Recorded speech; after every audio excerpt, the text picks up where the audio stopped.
relax. It's one of my favorite beats too. I couldn't mess this one up though. But I feel the need to take you back to real hip hop, you know what I'm saying? It's not much of it left. Hater, give me your brew and the beat I feel. Cause I'm in the mood to rip another joint. The boy gets ill. I still drink like fish in the deep blue. Still killing rappers. I see you. I keep it simple, man, cause life ain't hard. You just gotta pay attention to the signs on the boulevard. Keep talking trash, people pull your card. Easy E taught me that back in the schoolyard. The only difference in a con and a triple felon is one ain't got shit and one got record selling. I see the industry, the politics and dirty hands. I see the way the media portrays you to your fans. Make them a couple grand, all your worries go away. These labels won't let their investment get locked away. But ain't nothing ever given to the broke kids. That's why I wrote this. We need a new focus. I get live on it. Pass that mic over to me. That I shine on it. Hey, rap ain't what it used to be. You had your time on it. Everything you dropped was whack. And now it's mine, homie. And you ain't never getting it back. Yo, you already know what it is, man. Cymple Man. You don't gotta listen to it like that, man. Yo, you already know what it is, man. Cymple Man. You don't gotta listen to it like that. Cymple Man. You ready? Cymple Man. Yeah. Come on. Am I in here? Yeah, hold on. I'm about to do the intro. Hey, am I in here, dog? Yeah, you in here. Yeah. Come on. Am I in here? Yeah, I'm about to do it. All right, listen, man. Yo. What's good, y'all? I know what it is. All right, let's go. Welcome back to ChillFAM Podcast, where we keep it real, keep it raw, and always keep it chill. It's your boy Chillroc back with another banger for season 2, episode 2. We got a special guest who's been on a straight warpath lately. He dropped a diss track that had the internet buzzing. He hit on with a troll video that had the folks dying, and now he back with a whole album, Under Dawg. We definitely got to get into the Under Dawg. You mean he's proven why he's one of the most versatile artists out here right now. This man ain't just a rapper. He's a great storyteller. Lyrics hit home, as you can see with Sacrifice. His energy is undeniable. On top of all of that, he funny as hell. Let's get right into this, man. We got Cymple Man on the channel. Man, this is the third time we tried it, but we got him here. Listen. Hey, I got to celebrate that. All right. Let's go. Yeah. It took forever, but we here, y'all. What's good, chat? Appreciate you pulling up on me, dog. For real. Yeah, man. One thing I like to do. Go ahead. No. I was gonna say I'm glad to be here, bro. I always look forward to your reviews and everything, bro. You got good positive energy. I like that. I appreciate it. I appreciate you, man. Look, I was gonna say we like to start out with icebreakers. My icebreakers be crazy. Right, so listen, I appreciate all y'all pulling up. Make sure y'all smashing that like, y'all subscribing, y'all go into the description, y'all subscribing over to the Cymple Man channel. Y'all go over there and show love to the Sacrifice video that he dropped a couple days ago. I appreciate y'all if y'all do that. All right. Before we get started, if you could go back in time and drop a verse on any classic track, which one are you hopping on and why? The first one that just popped in my mind without giving it any thought right now is Bone Thugs and Biggie when they did that collab. I love that beat, and I think that's one of the most iconic verses Biggie ever did. Now I probably screw that track up because I don't know if I would necessarily fit that track. Let me give that one more second. Really think on it though. Let me take that shot while you thinking on it. Any iconic, yeah. What you drinking?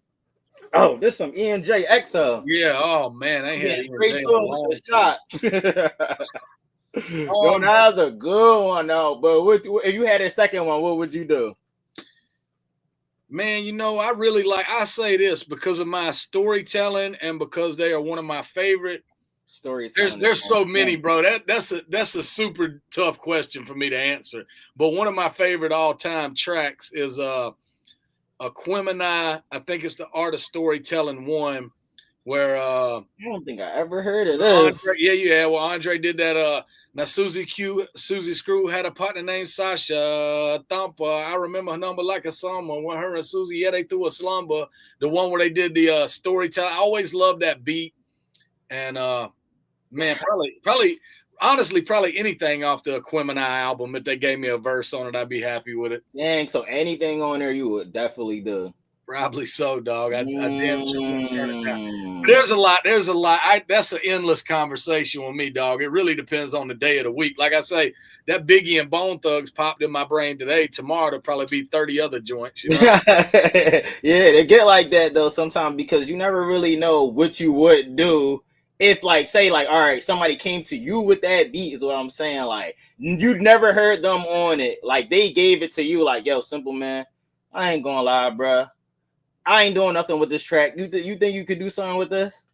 I like to think if I had that Biggie Bone beat, I would find a similar pocket to what Biggie did. I ain't saying I would do it like Biggie, but that verse is iconic, bro. But I'm saying I definitely wouldn't be doing what Bone does to anything, bro. I can't do that. They're amazing. But I would have to be in like a Biggie style pocket for that. Now you gotta play around with that a little bit. Like, Larry, listen to the instrumental and just play with it and see. Because now you got me thinking, like, yo. Oh yeah, I might do that. I don't know, man. It's a thin line when you start messing with them iconic tracks. You know what I mean? You better really, really do something. You gotta give it your all when you do stuff like that. Oh, yeah. Damo says, what about Band from TVB? Would you fuck with that? The Band from TVB, which one is that, bro? I don't know. Damo might be making up something right now. Is he talking about the Band from What's it? That's bringing back a memory. What is that? Do you know? No, I don't actually. TVB. I don't. I have to look into that. I don't know. I can't. It ain't ringing a bell right now. If Damo said it, it's probably some New York stuff, though. I was just about to say that. That's how it be sometimes. You'll never know. It'll probably be somebody from the city. He said the one Big Pun and Cameron. Big Pun and Cameron. I think I do remember that, man. That sounds familiar. Anything Cameron was on is a rapper's beat, man, because it was all wide open, all those East Coast New York 90s style beats. Harlem had it in a chart code. Bro, I love those tracks still. I always want to default to writing to those style beats, but you know what I'm saying? You got to do a lot of different stuff. You need to do different looks. You know, I can't just be on 90s beats all the time. Yeah. You got to switch it up here and there. I feel you on that. I like them answers. That's some real honest answers right there. Oh, yeah. All right. What we got next? For the next one, listen. Growing up, what was it like for you? What kind of experience shaped you into who you are today? Man, I was in a small town in Blackshear, Georgia here. My dad lived out in the country, and my mom lived in the city. So I kind of I always say it like I got the best of both worlds. When I was up there with my dad and my dad's, I was riding four-wheelers and dirt bikes and, fishing and stuff like that with my buddies, camping out, things like that, country lifestyle. And then when I was in town, we were riding bikes and had our Walkmans on, it was a good, I'm from a small town, man. And growing up, I always was upset because I was like, when I really started to want to write raps and things, I was like, nobody's ever going to hear me in this small town. I always aspired to be in a big city just for, I felt like that's where opportunity was for really anything in life, which is not. It's not, you know what I mean? Now that I'm older, I realize how blessed my childhood was to be there. And you know what I'm saying? Have like lifelong friends and you know what I mean? You kind of get a more, what's the word? I guess intimate approach to life when you in a small, you know what I'm saying? When you're in a small area like that, everybody knows everybody, Yeah, so it's a lot different than like how like a big city and stuff like that. You really got to know them on like a different level. Man, shout out to Damo with the $5 banger, man. Appreciate you, man. He said salute to Chill and Cymple Man. We appreciate you, dog. Damo bust his ass too, man. Y'all boys put in a lot of work, dog. I see y'all all the time. There's a lot of y'all. I didn't realize how much really reactors do. You know what I'm like when because I would only see a couple reaction videos here and there, but when I started really looking into y'all's channels and stuff, y'all put out a ton of content. Yeah, man, it's a lot of work. A lot of people think it's just, oh, you just reacting and pitting it up. Those the people that just react and pit it up and they don't have nothing to say till they get to the end of the track and they just like, it was a solid track, man. Definitely 10 out of 10. I like what he was saying on the hook, this, that, and then they just pit it out, bro. Like they don't put no value to it. And what I like about Damo is he's another person that picks like little videos in between it and shit. So when I seen y'all post me on your page and then I seen him too, usually I'm the type of person like I look at it like competition, like, oh, you trying to say like, oh, he's around mob type thing. So at first I was looking at it like competition. But then I was like, you know what? Let me not even think with that type of mindset. Let me really go over and check out Damo. Let me go check out the other reactors I seen you posting around the way, Jay. All of those guys, they were some dope dudes. When I went to they streams and I checked them out, I'm like, oh shit, they all right. Like I like the more they keep working and grinding, they're going to definitely move up in the reaction community. I see y'all doing a lot of that right now, like supporting each other, which is cool, man. Because rap and hip hop ain't always that way. You might have people that you think support you, and behind the back they doing other shit. So it's cool to see y'all openly support each other. Yeah, man, because it was like at first, like I said, I looked at it like competition. Like, who are these people he tagged me with on his community post? Like I don't, you know what I mean? Like, Damo, ain't nobody named Damo fucking with me. Like, that was my ego speaking, though. So I was like, Damo said, I hate them reactors. Yeah, real right. Yo, them type of reactors are the worst, bro. I ain't gonna lie. Now I have to write a Chillroc this record. Oh, Damo, you crazy work for that. Damn, that's some crazy work. I definitely gotta get Damo up here too. Get to pick his brain apart too. Like that's what I like doing sometimes. I like to get to really know people. And then when I listen to the music, it's like, oh shit.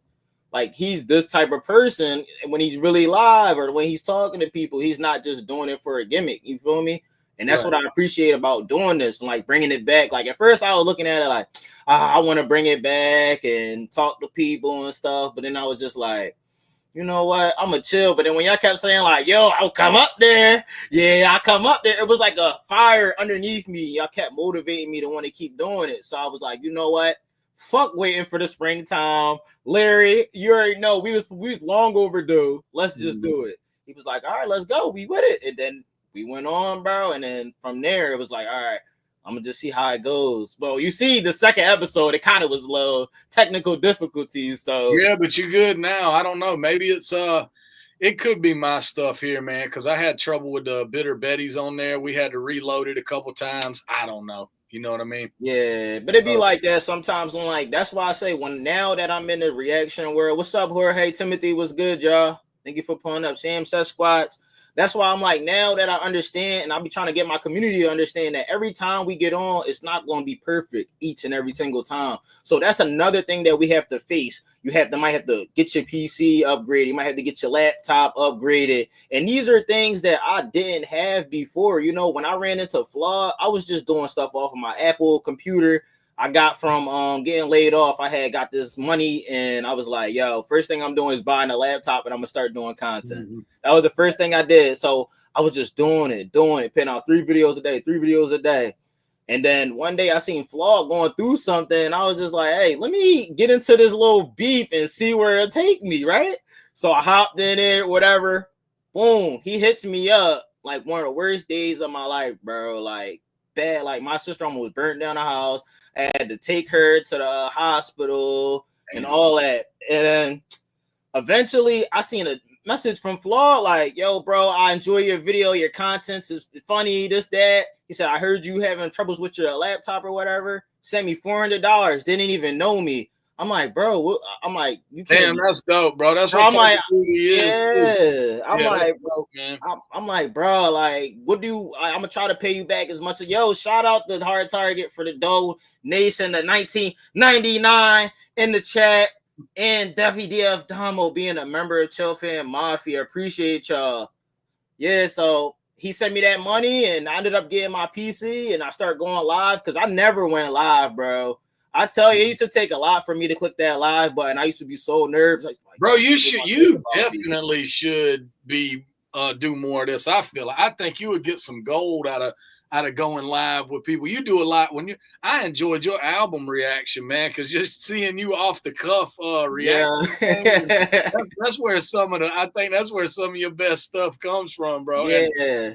And that stupid little video where I did that space spitter. Hey. Oh, space spitters is going crazy in my community. Yeah, you had me in Target dying about that, dog. Talking, you was having a conversation with me. I was like, look at me. I see you, bro. I see you, man. Come on. Yeah, fuck those space spitters, bro. Yo, that's what I like about reactions, though, because it's like, it's better when you come off, bro, and you not preparing anything. When you're just going with the flow, it gives it an authentic reaction. You could tell somebody that went through the material already a bunch of times and was prepared for the things you were saying. When you said space spitters, that was the last thing I would think anybody in my community would be saying. Like, they say it all the time. It was like, you got to remember, you're a building space spitter. I'm like, what are you talking about? I'm gonna start that merch line. I'm gonna make it like the old Atari game. I'm not really gonna do this, but I'm saying it would be funny if you had it like the old Atari game, Space Invaders, and you had a shirt like building space spitters. That would be hilarious. Yo, he trying to make some merch out. Yo, when everybody kept saying space spitters, I'm like, "Whoa, what are y'all talking?" Oh, Cymple Man's video. People still saying it on my stuff too. They like I'll say something about something coming out, and they like, ain't nobody gonna listen to it because you're a space spitter, bro. I'm like, yeah, I know. I'll be like, yo, are y'all really gonna sit up here and troll about being a space spitter? I'm like, yo, you really, really, really started the trend with that one. Like, everybody would just say it out of nowhere, and I'm just like, what are they talking about? Space spitter. Then I'm like, oh, I always gotta go like, oh, Cymple Man's troll video. And then I always go back to that. All right, look, what's the next one I got? All right, next question. Mm-hmm. What was the soundtrack to your childhood? Was it old school jams, hip hop, classic, or a mixture of everything? Man, my dad listened to a lot of like 70s and 60s rock. So when I was younger, I heard that. And I'm from a small town. I heard country a lot. My chosen soundtrack was I listened to a lot of rock in the 90s too. I listened to Korn and a lot of alternative rock too. But then I had the Bone Thugs and Wu-Tang in there, and Jay-Z. I listened to a lot of Bloodhound Gang too, which is crazy. I think they had some great beats and production back then in the 90s, which wasn't really cutting edge stuff, but it was like the production did kind of seem to they started being more experimental with stuff in the 90s. Yeah, so you kind of noticed like when it was changing. Yeah, I mean, like I listened to a lot of Guns N' Roses stuff, and it was just a mix of a lot of different things, dog. Like I still think Garth Brooks is one of the most. Garth Brooks, honestly, his influence is probably what helps me bring songs like "Sacrifice to Life," man, because he writes some masterpieces, dog. But it's a little bit of everything, bro. Like hip hop was always there for me. So I always listened to hip hop. Eazy-E. When I was younger, I listened to a lot of Eazy-E. Yeah. Snoop Dogg. You know what I'm saying? So that was like my childhood stuff. Beastie Boys, things like that. And but I think I definitely heard you speaking about a little bit of the Beastie Boys on the Bitter Betty's podcast. I think I heard a little bit of that about the Beastie Boys. Yeah. That was the first rap song and group I saw them on. I think it was Yo MTV Raps when I was like 4 years old, staying with a babysitter. Her brother was there, and they used to call me Little Man. They was like, "Come in here, Little Man, and check this out," and blah blah blah. And they played that "Fight for Your Right to Party." And I vividly have a memory when I was little of my mom, like it was time to go, and "Fight for Your Right to Party" was on TV. and I was crying because I wanted to keep watching the. He was like, I want to keep watching. Yeah, we gotta go. But I remember this being like, what is going on? These dudes are talking and everything rhymes. Like, is this another language? You know what I mean? Like it made something click up there. You know, there ain't much up there, but I guess it clicked in. Yeah, and I heard you speaking a lot about Dr. Seuss and shit like that. Yeah, bro. Yeah. Man, I always love about that. Dog, I remember for like people think it's crazy. I got a weird memory. I remember a lot of shit, and I remember when I was little, sitting in a kindergarten class, and I remember getting a worksheet that was like, they had a line over here of animals and images and things, and you were supposed to circle it and draw a line to what rhymed. Well, yeah, I remember those. Cat, hat, and a box and a fox and things. And I remember I got it, and I was like, and did it on it. Yeah, but I mean, you know, I just loved it, so it made sense to me. And then Target said, Dr. Seuss. Co-founder is crazy work, yo. Chill, I did that sheet, and I remember looking at, we was at a little kindergarten table with like 4 or 5 other kids, and I remember looking around at the other kids like circling and doing the wrong thing, and I was like, that's not what rhymes with that. You know what I mean? Like, what are y'all doing? Y'all don't get how this sounds. Y'all can't tell how this sounds. But yeah, Dr. Seuss was advanced. Yeah, I think Dr. Seuss is one of the greatest minds in our culture, bro. It's wild. He was. And bro, he put like lessons for kids in there, like that the places you'll go book and stuff like that. Yeah, it's like preparing kids for life. Yeah, definitely that One Fish, Two Fish, Blue Fish book. That was one of my favorites of all time. Yeah, bro. He knew about the Crips and Bloods for all of us. Yeah, that shit was gonna be an issue. Yeah. He knew from time. Oh my God. I'm crying. Target said, yo, I can't co-sign this dude no more. Target, you know about them Seuss's, dog? You know about them Seuss's, bro? Come on. Yo, you know about them Seuss's.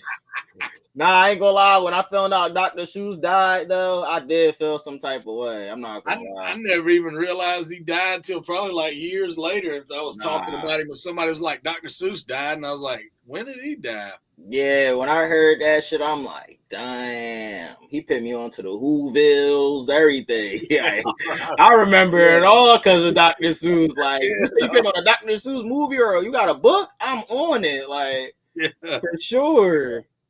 Yeah, man. So, I don't know. I always loved rhyme. And then when I heard, rap, and I really, got into writing my own shit, I was like, I like to write the craziest, most creative shit I can. You know what I'm saying? So it kind of just a passion, I guess. Damn. Well, that leads into my next question. Since you were on it, were you ever the creative type, or did music hit you later in life? What kind of kid were you? I played sports a lot, really. I was outside a lot. We played baseball and football year round, you know what I mean? And we didn't have these motherfuckers to suck our life away and, post and share and all that. We didn't really.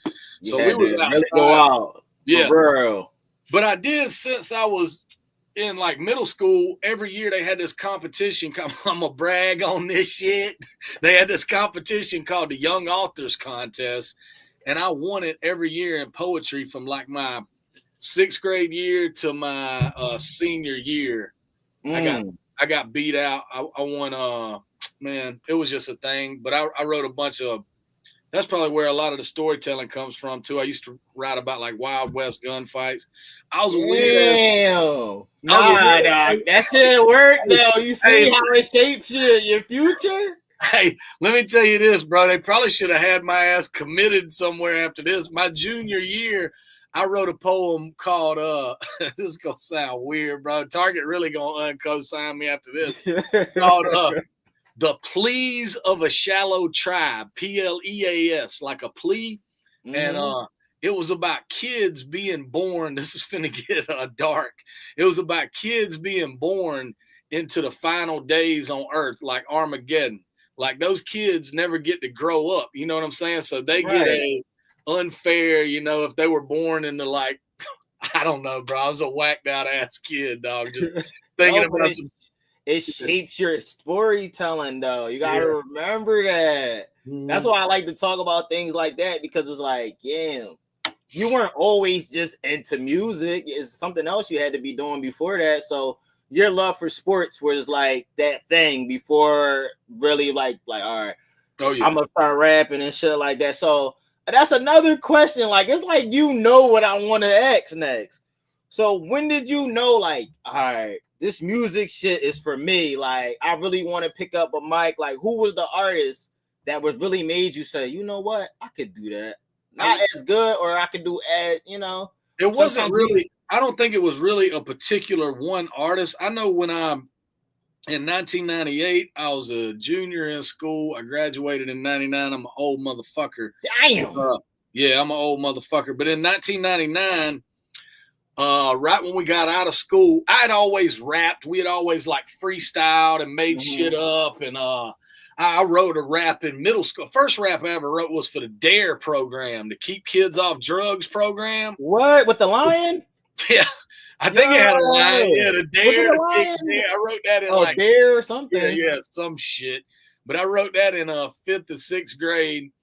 And but in 99, I went with my boy Matt to a studio in Douglas, Georgia, and I recorded 3 songs. I had them written. I can't remember what beats they was to. One of them I got off of a Murder Inc. CD. Back when Ja Rule and shit had Murder Inc., they had a CD that had an instrumental on it, and I got that beat off of that. Another one they made on the spot. But anyway, I went in there and cut a demo of 3 songs. And I remember I took that back to my hometown, and I think I had it on a cassette still. I had to get it to a CD. I don't remember, but it started circulating. I started passing it out. I think I put it on CDs back then. Oh. And everybody kept asking me, like, how the hell did you know you could do this? And to me, I was like, I've always known I could rap on beat. Like, how did you write your own? Like, they were amazed. Like, how did you write your own shit and do it? And I was like, I just did it. Do you? I just did it. You know what I mean? I was like, ain't no secret. You think it's good or not? And there's, you know, I got mixed reviews on that, but yeah, man. I mean, I can tell you where it went from there. You want me to tell you where it went from there? Yes, we do want to hear that. From there, I went. I graduated school. My cousin went to Georgia Southern University, which is in Statesboro. I had a GPA of like I don't know, enough to get in there, whatever it was. And my dad was like, you need to go to college. And I was like, I don't want to go to college. He was like, you got to go to college and figure out what you're going to do. I was like, I don't know what the hell I'm going to do. So I went to Georgia Southern, and up there I met this dude, and we started rapping together, and we formed this group. We started doing all the little open mics, all the talent shows, things like that.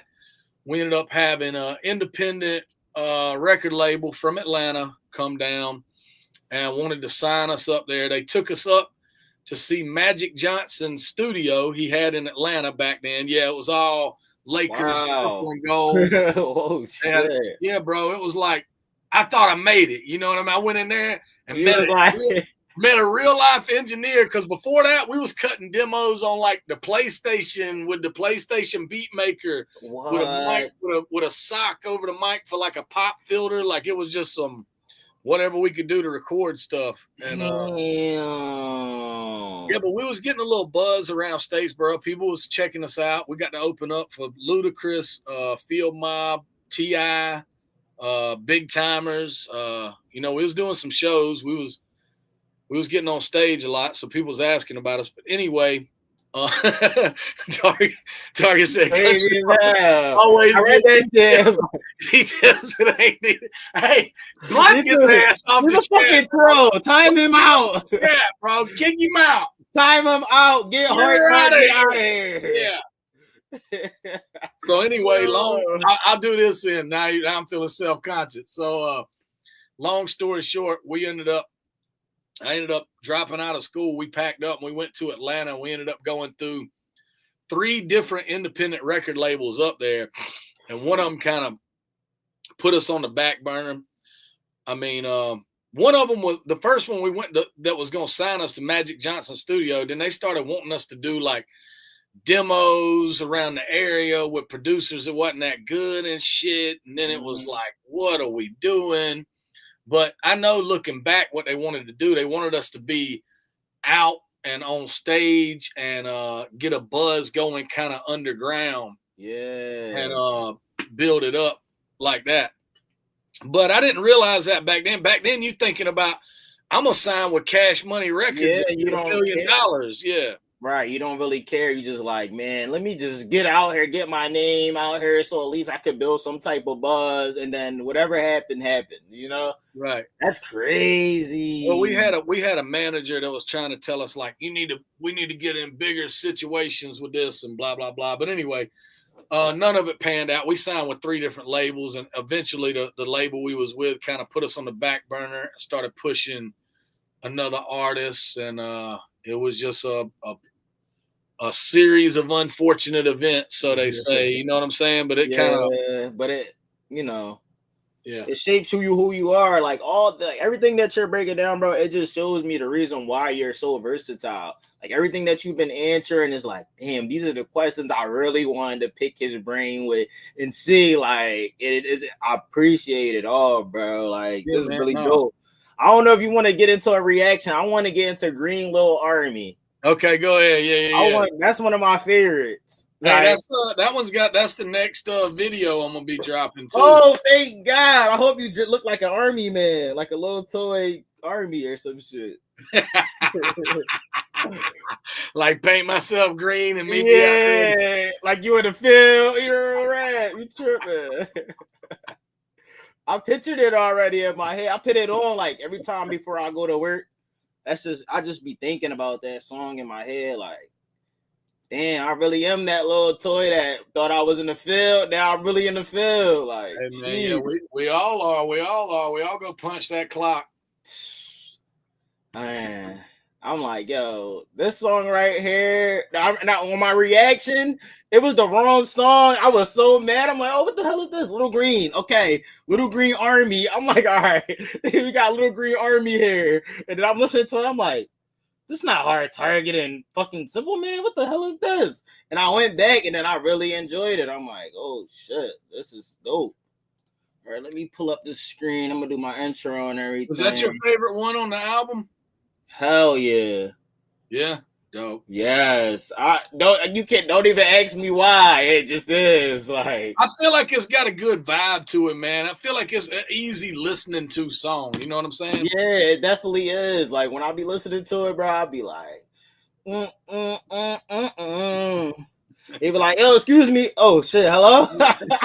I'm just over here vibing out. Like, all right, let me get this intro done. I haven't used StreamYard in probably a couple months, man. But let's make it work, right?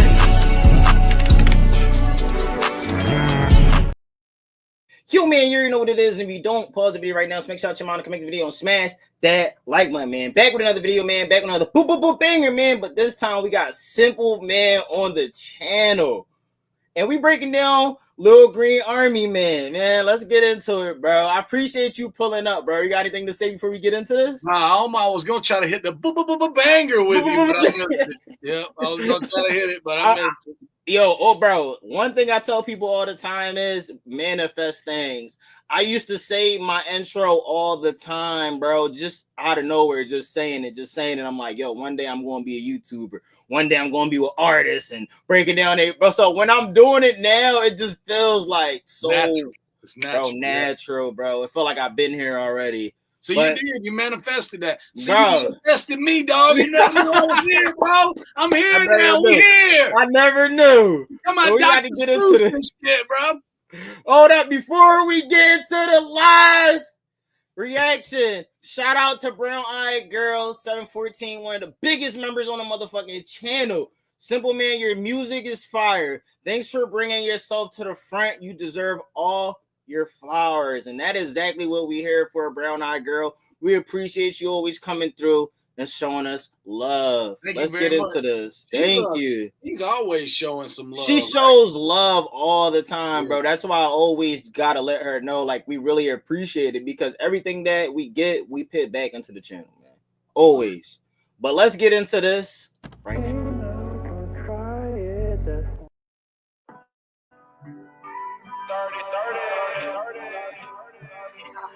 You can hear it, right?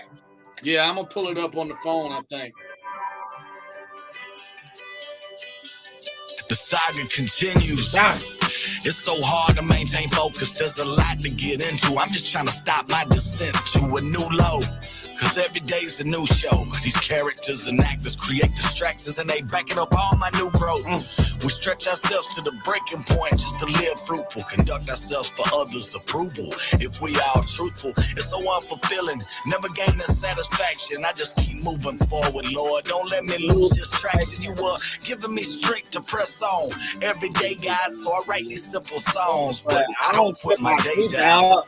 I'm a provider and I'm blessed to be one. So I keep my complaining low, and when that alarm rings, I go, yes, Lord. Damn, bro, that first verse, what was on your mental for you to really go in like that, bro?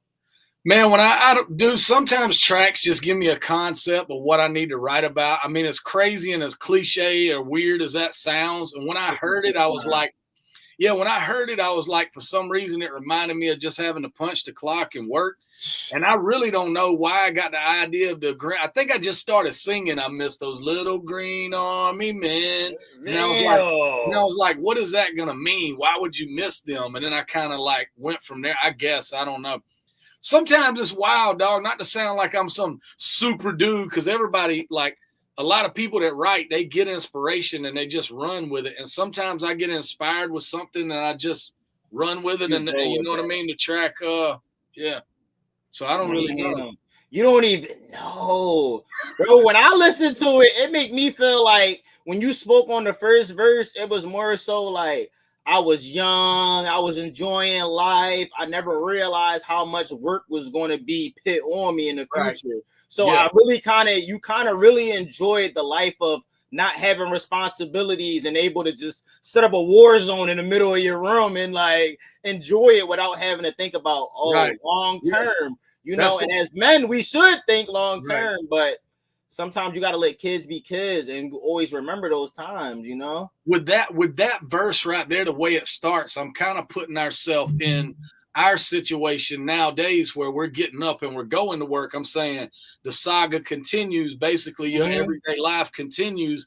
There's a lot to get into. There's a lot of distractions. I'm just trying to stop my descent to a new low. Meaning I'm trying to not let the world beat me down and get me depressed. You know what I'm saying? Like I'm trying to stop. I'm trying to stay positive and keep my eyes on the prize and everything.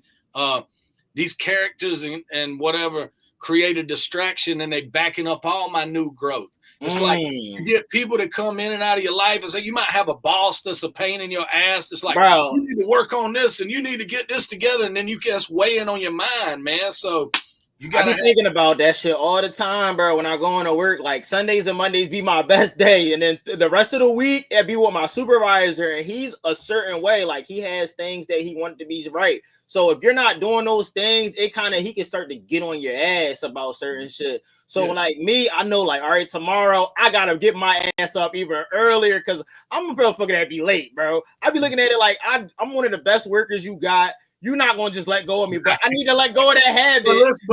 But you also, there's things to be said good about a person because they also trying to run efficiently, and if they're your boss, then they want to have you in that mind frame of I don't need to mess. Well, yeah, I get what you mean, but also that can be a stress for you too. You know what I'm saying? It is, and it is, yeah.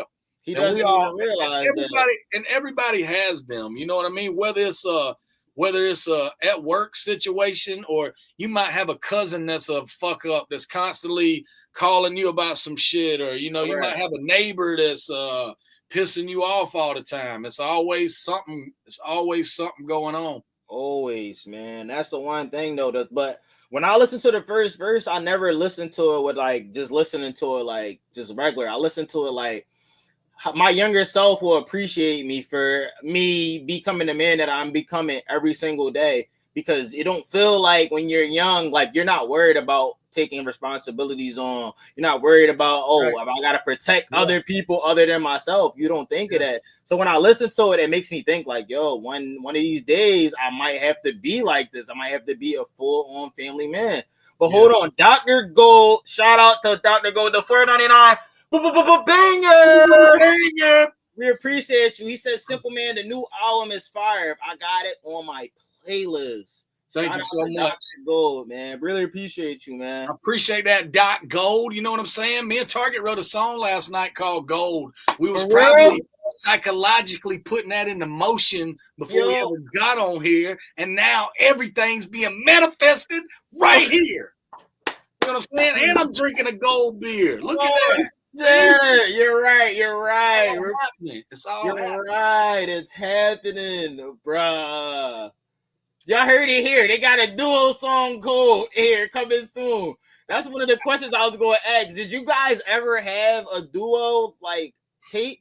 We did 2 EPs together when we first met, and they're on Target's. I think they're still on Spotify and all that. One of them's the Hard Target EP, and one of them's the Moonshine EP. And we went around touring with the Lax for a little while, promoting that stuff. But me and him we did pretty much 2 albums with the Lax under the name Racket County, and we've done countless.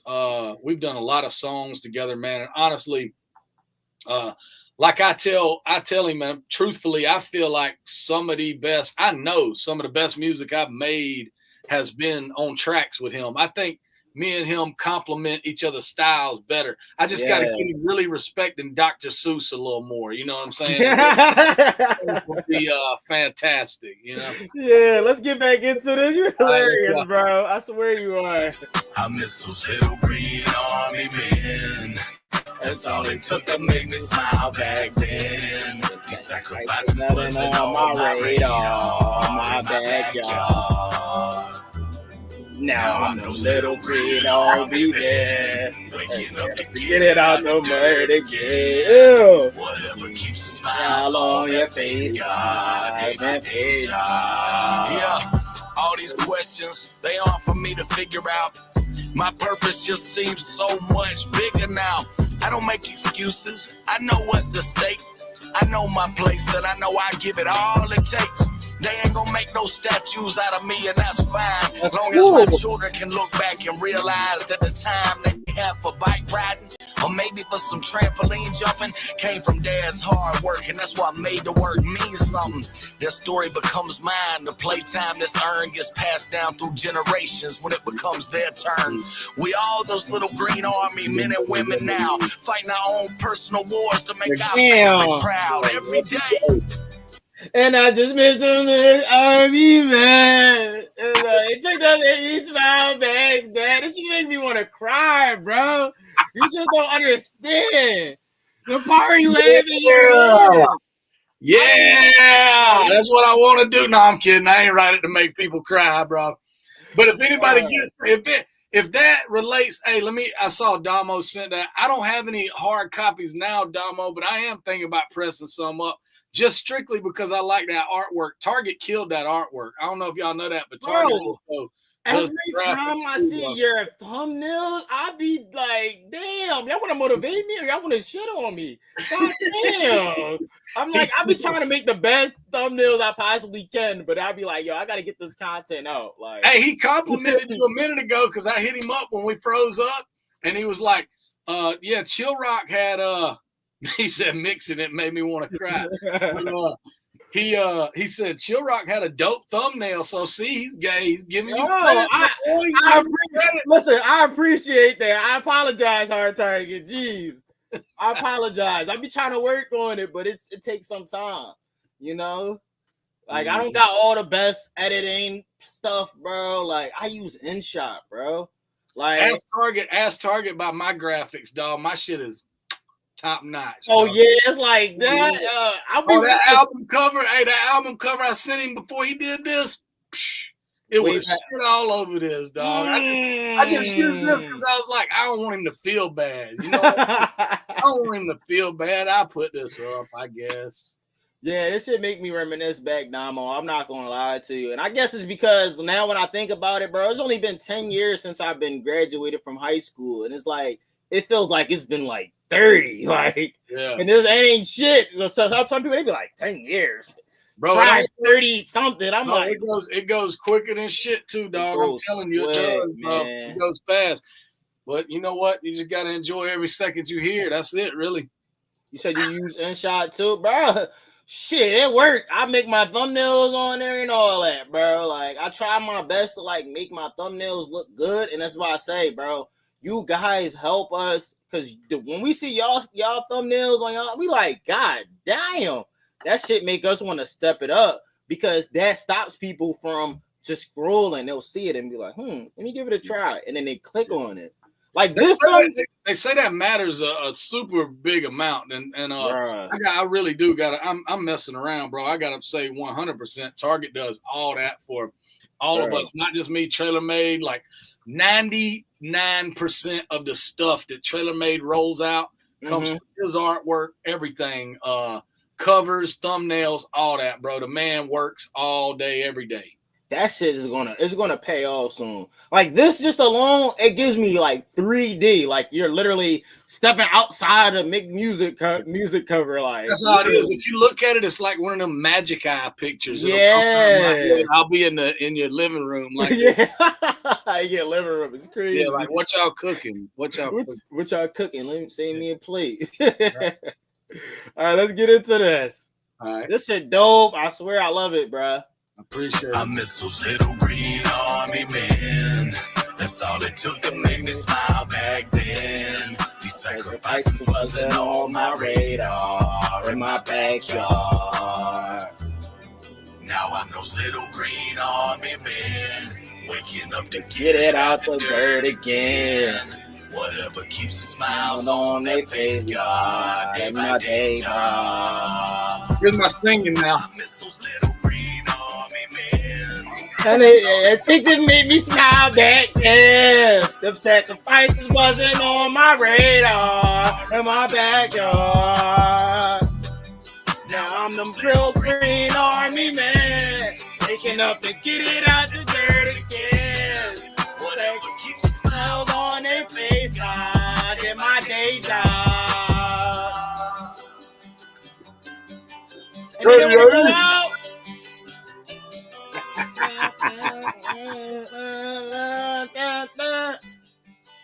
Jeez.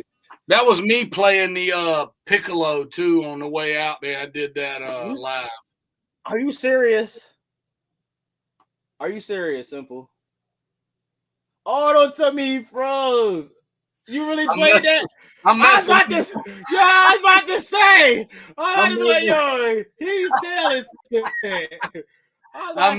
He's talented. He got it. he did it. He did it. I was about to say he's talented. Oh my god. Well, listen, y'all. I appreciate y'all for that. We doing the exit out intro for that reaction video. Appreciate you coming through for that, bro. Definitely fire. One of my favorite songs on the album, bro. It just motivates me every day when I get up in the morning. Like, I just put it on and I'm just like, here we go. Like, let me do my day job. Like, you really put it into play, bro. Like, the everyday working person has to relate to this if they're punching in that clock, man. Until you're not punching in that clock, you have no choice but to relate to it. Yeah, I appreciate that, dog. Thank you very much. For real. Nah, bro. Thank you. Like, for real.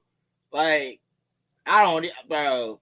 I listen to that song every day. If I don't listen to any other song, bro, I listen to that one. Like, I really think that may be the best one totally on the album, the best complete, on the album. I really think it might be. It's a feel-good track. It's got a sing-along hook. I'm talking about some real-life stuff. I think it really, all in all, might be the best one on there. Definitely, bro. I love it, bro. Like, at first I thought Vision was going to be, or the song where you went into a town where you didn't know the people on the wrong side of town. Oh, yeah, down. Woo-wee! I love them judge, bro. That's my thing right there. Your reaction on down. I was gone. I ain't gonna lie. Yeah, I know you was. On that second hook, you started jumping. Hey, that shit had me dying, bro. You was jumping around in the chair. And then you started like freestyle singing on the way out. Oh yeah, yo. When I get lit, I be wanting to rap so bad. Yo, but listen, out, man. Damo. DF Damo, have to head out, y'all. Definitely watch the playback. Thank you for this live chill.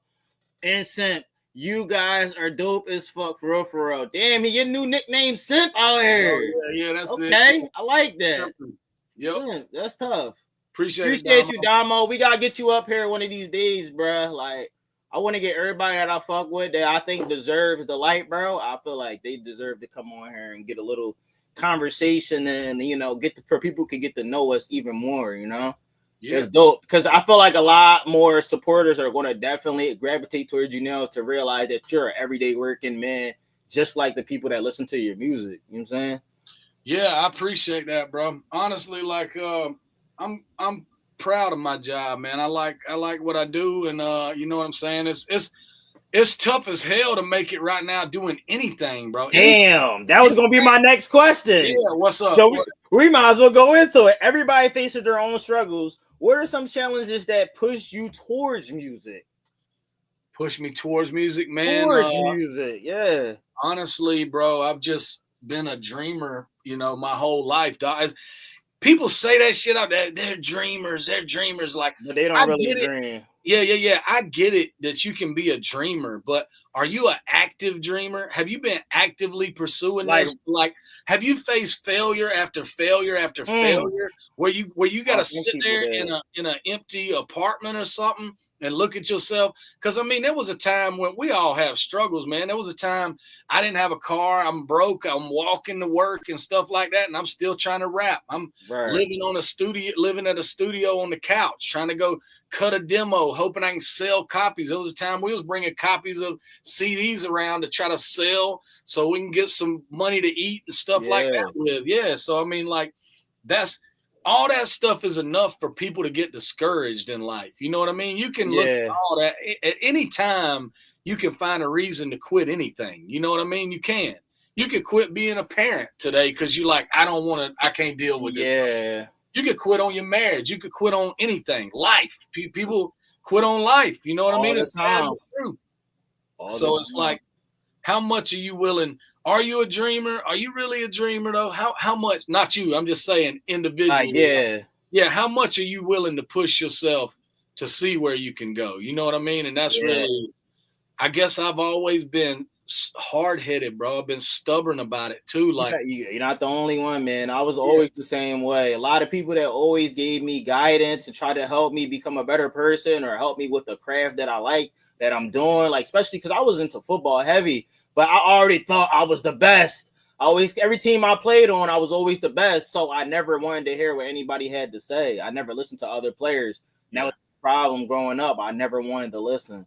And my mom told me that from time, like, you hard-headed, you don't listen to nobody. Like, and I didn't, and you know, and I kind of paid for it when I didn't get as many scholarship offers that I thought I was supposed to get because I was too much into my ego.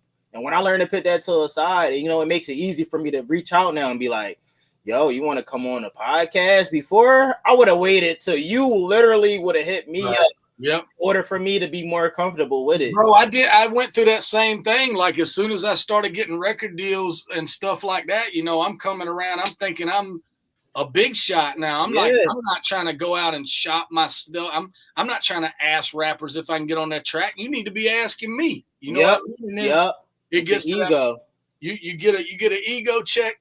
If you've never had to pick your ass up off the ground numerous times in life in order to keep going forward, then I question how much you really know yourself. You know what I mean? Damn. That's true. Because a lot of people, when the first time them get knocked down or something happening, they just play the victim role. They just give up. Yep. They complain. They don't want to just like, you know what? I'm in control of my own life. Let me make this change. A lot of people can't do that. So it's like, what ways helped you to not just give up? Me?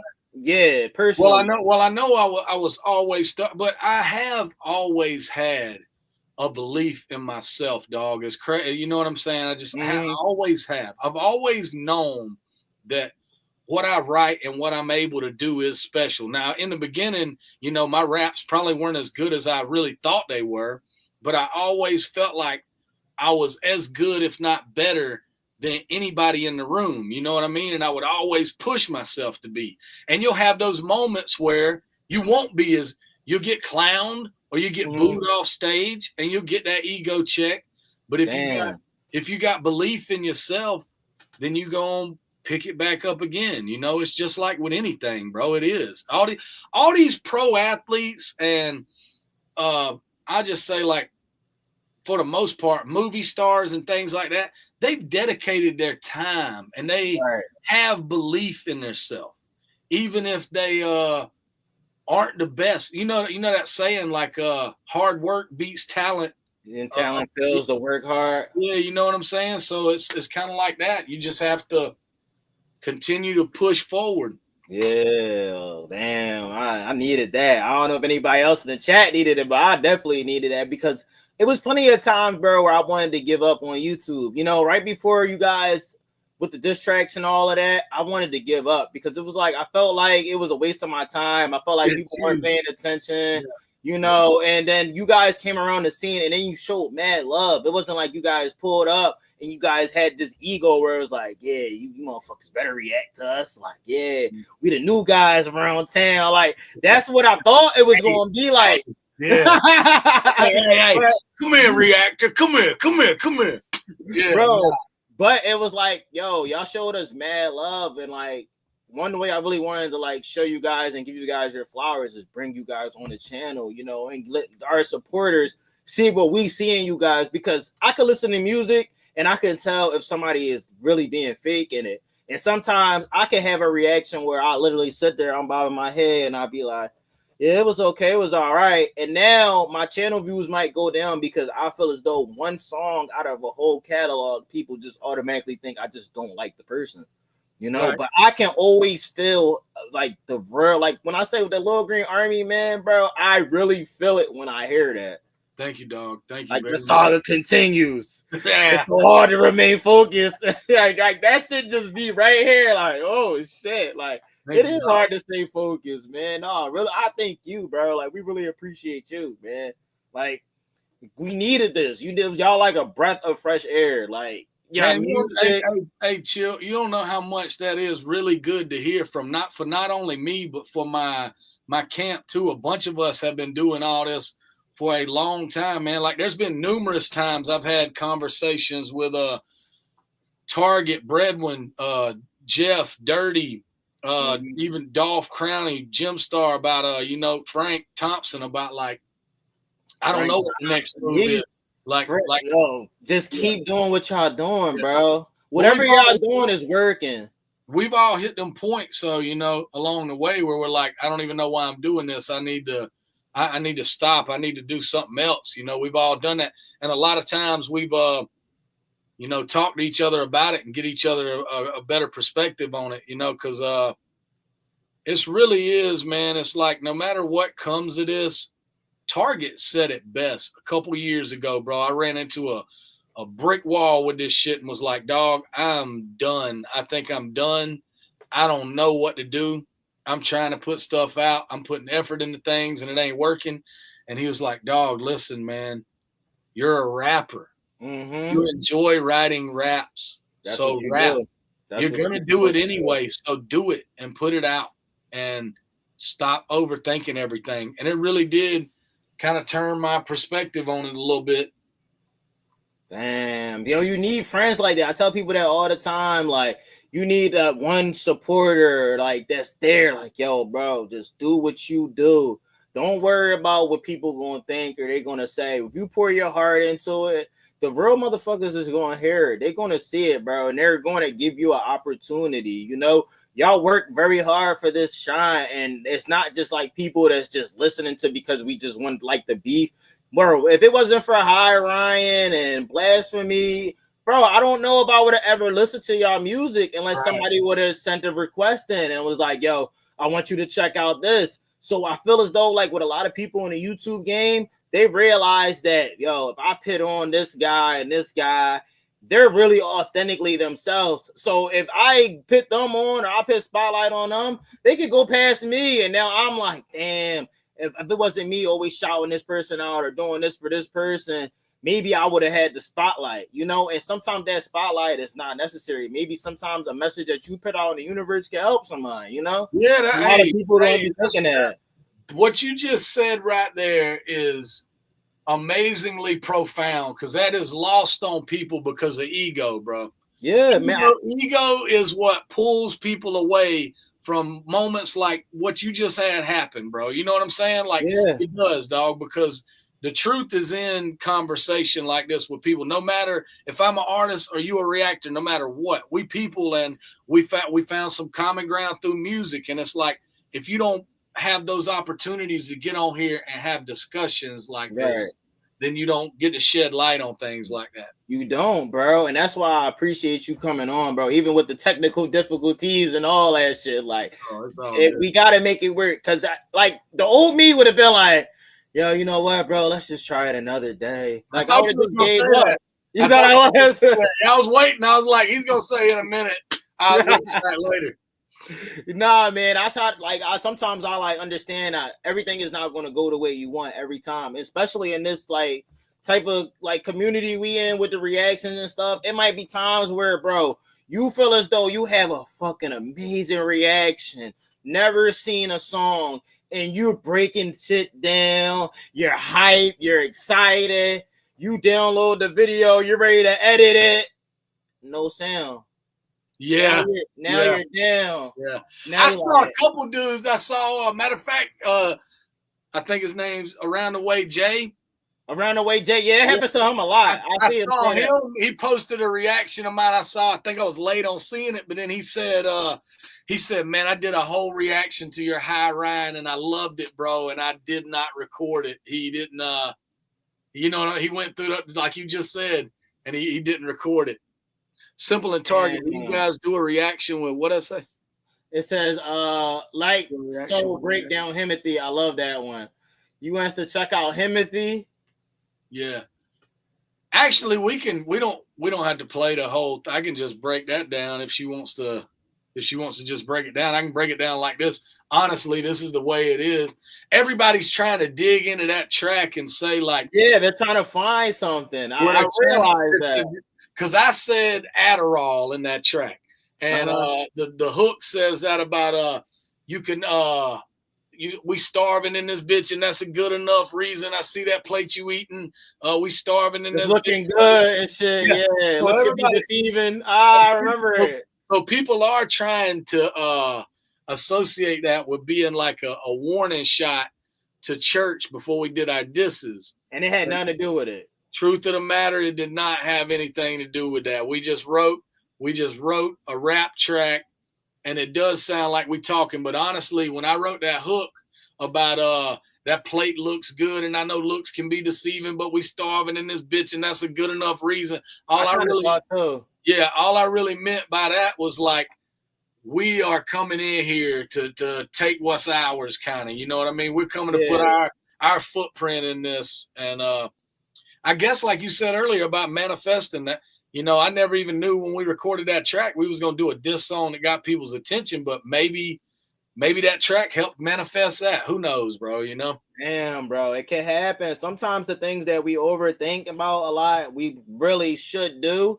Like, I know when y'all first were doing it, at first you looked at it like, nah, it's kind of like we cloud chasing and nobody probably going to listen to it. But the fact of the matter is, y'all had motherfuckers tuned in and listening, especially you with the High Ryan. It was like, yo, are you saying high? Or are you literally saying high? Like, when we looked at it, like, well, you're saying he's high. Like, both, yeah, both.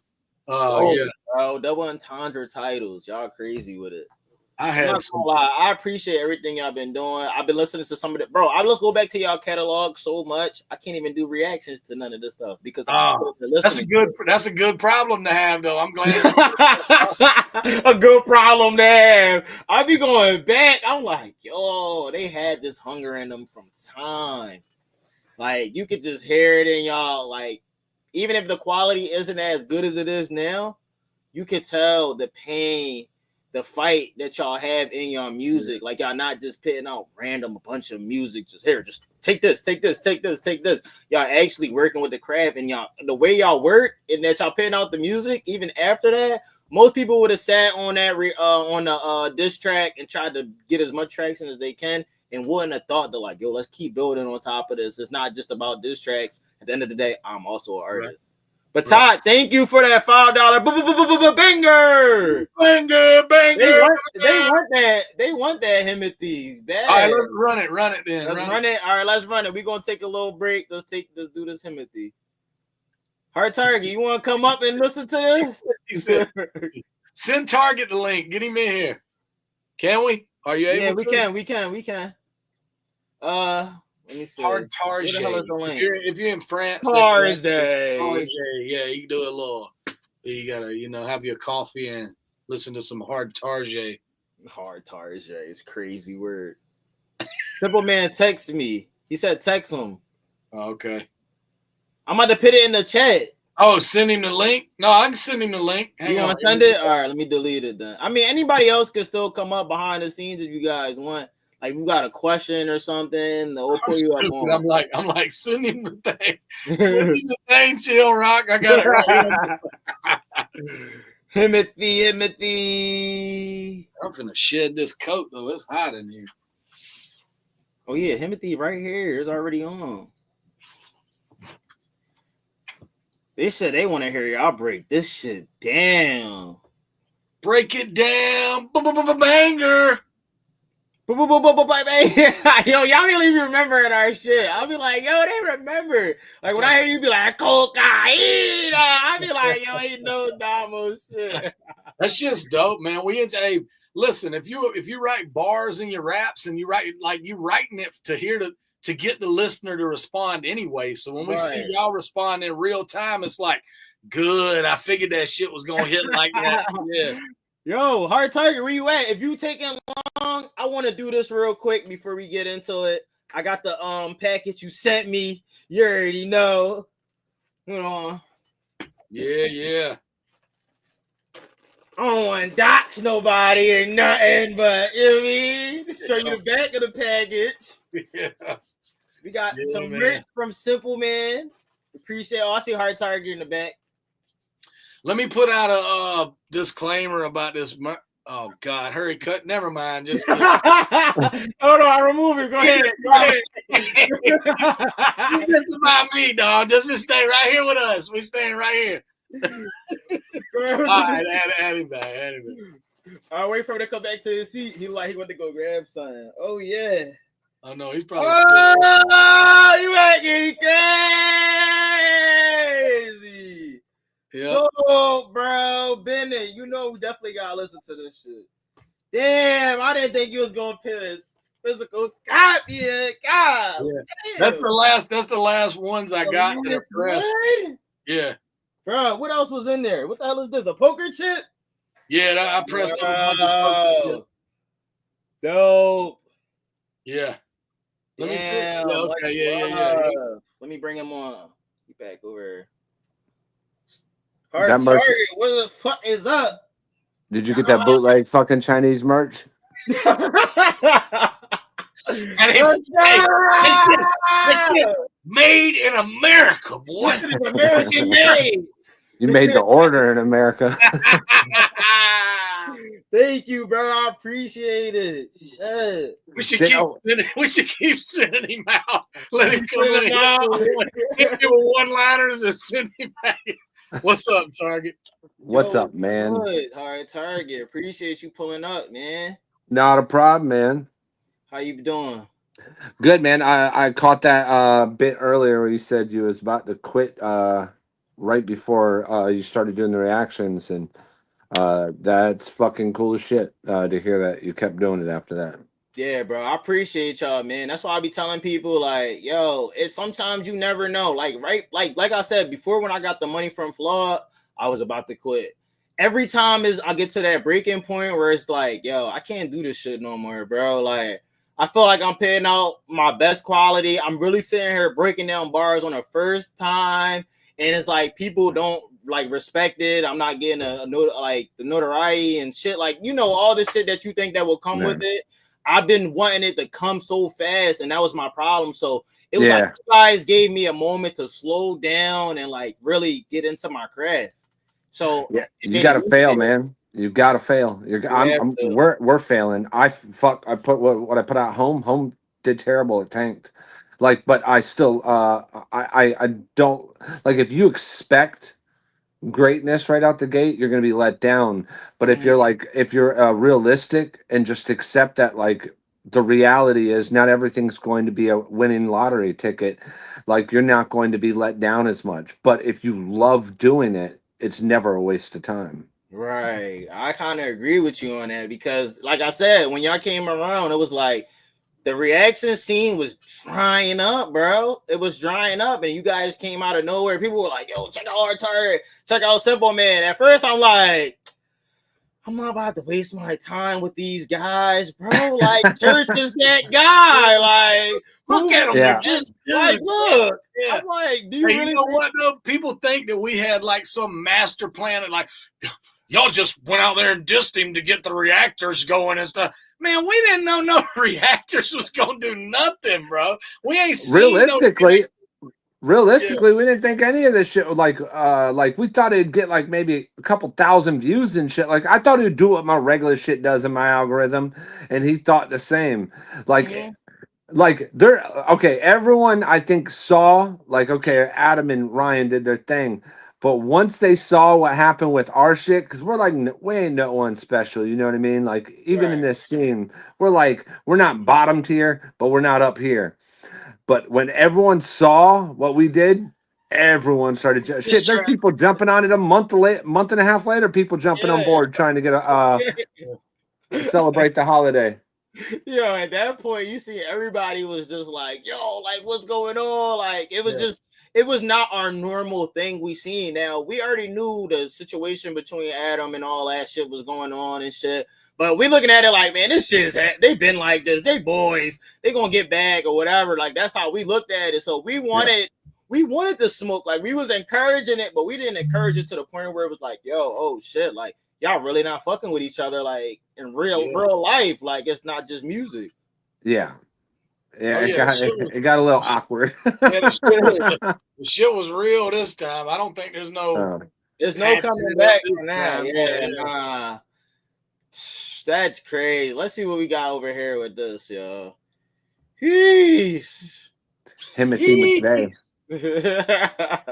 Did you see the thumbnail he made for that Chillroc? No, it was the cover. That's the cover on. No, hang on. Nah. It's the cover on. Don't worry about it. It's on Spotify. Yeah, I could do that, Hard Target. Yeah, I don't do that.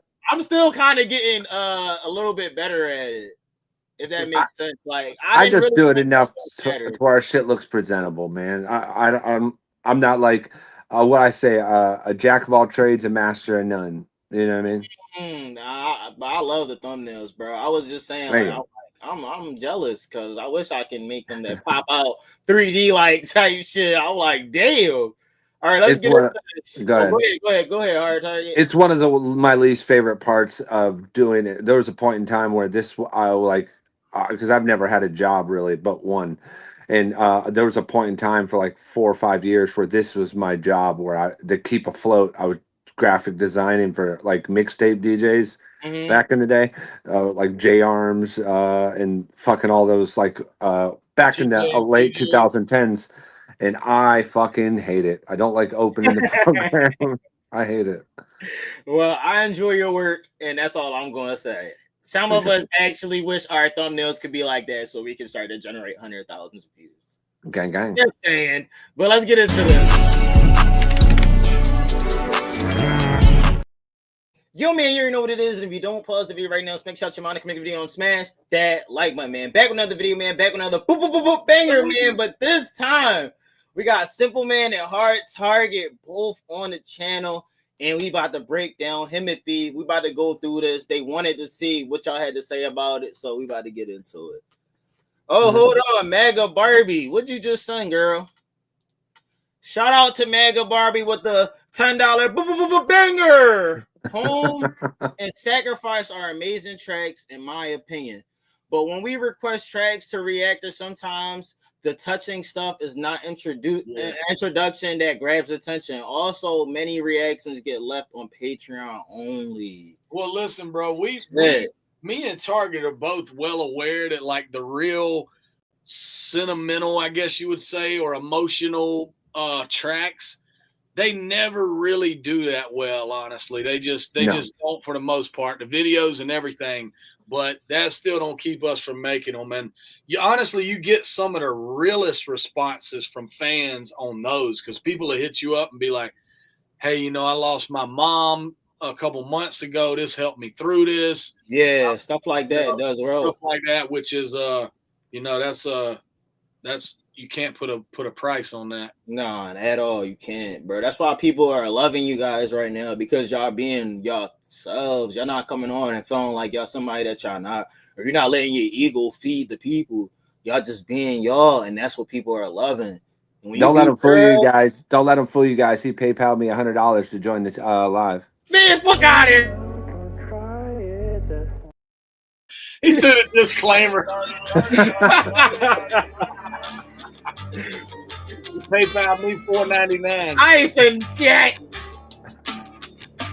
Hit him with full force, like a fullback plus a pull guard. Talking all that bull, meet the bull sharks that water getting deep. I know it's feeling cold around your feet. Ain't nobody here to give you no relief. Bitch, the monster gotta eat. Yeah. Nothing personal, it's strictly business. Must be dizzy, poke the grizzly with a stick and bear witness. Don't you dare get us paired with you little scared bitches. We don't share the same perspective up here. The air different. I be walking where the giants walk. My name come out your mouth every time we talk. Even if the haters out. The gold man of golf. I hit your doghouse with a cannonball. Dropping the anvil on your arrow. We crushing everything we touch. The discussion taking L.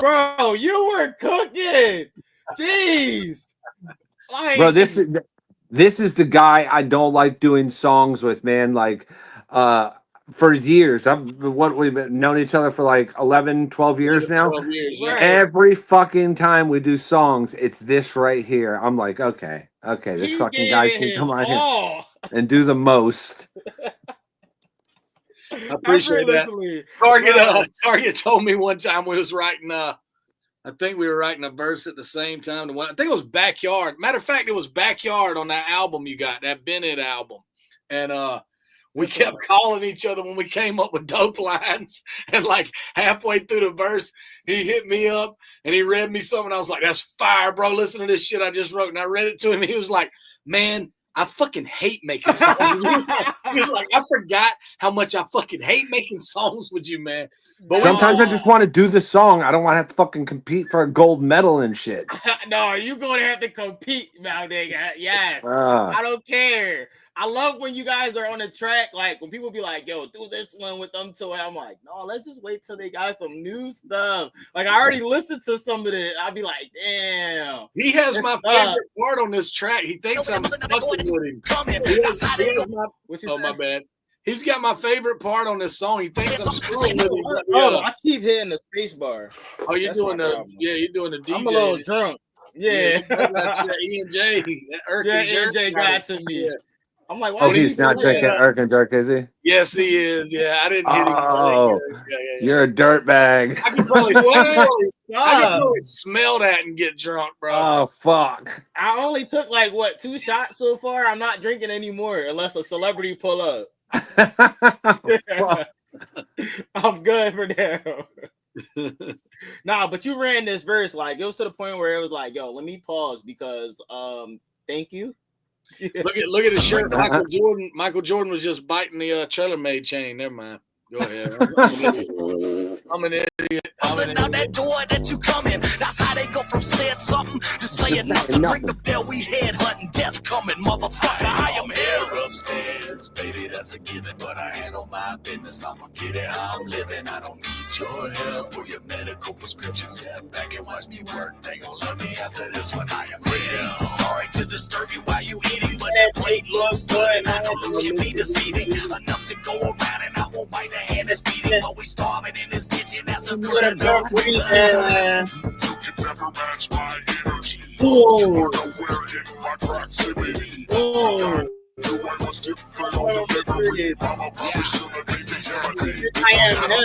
Hold on, how'd y'all know who was going to take over the hook? Because I be saying I love Hard Target on the hook.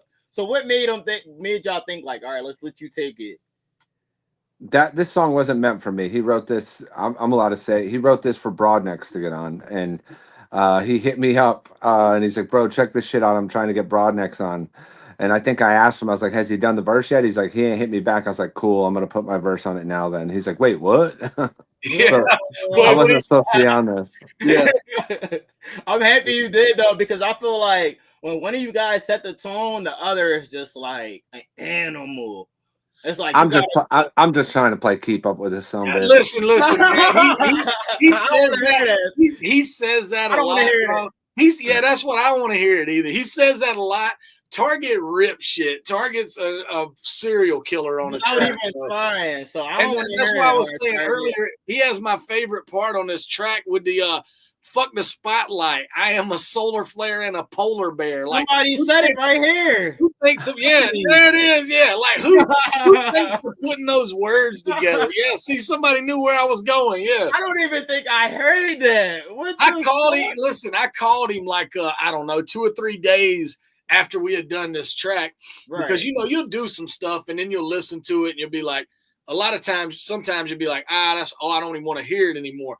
But this one, after 2 or 3 days, it stuck with me. And I called him and got him on the phone and I was like, I am a solar flare and a polar bear. And he was like, man, screw you, dog. Because he thought I was like joking with him. And I was like, no, bro, I'm saying, like, I love that part in the song. Whenever it comes up, I'm ready to say that shit every time. Next time you spell it the way I spell it. You spell it out. Yo, this shit is dope. Well, let's keep it going. Let's hear how it's target.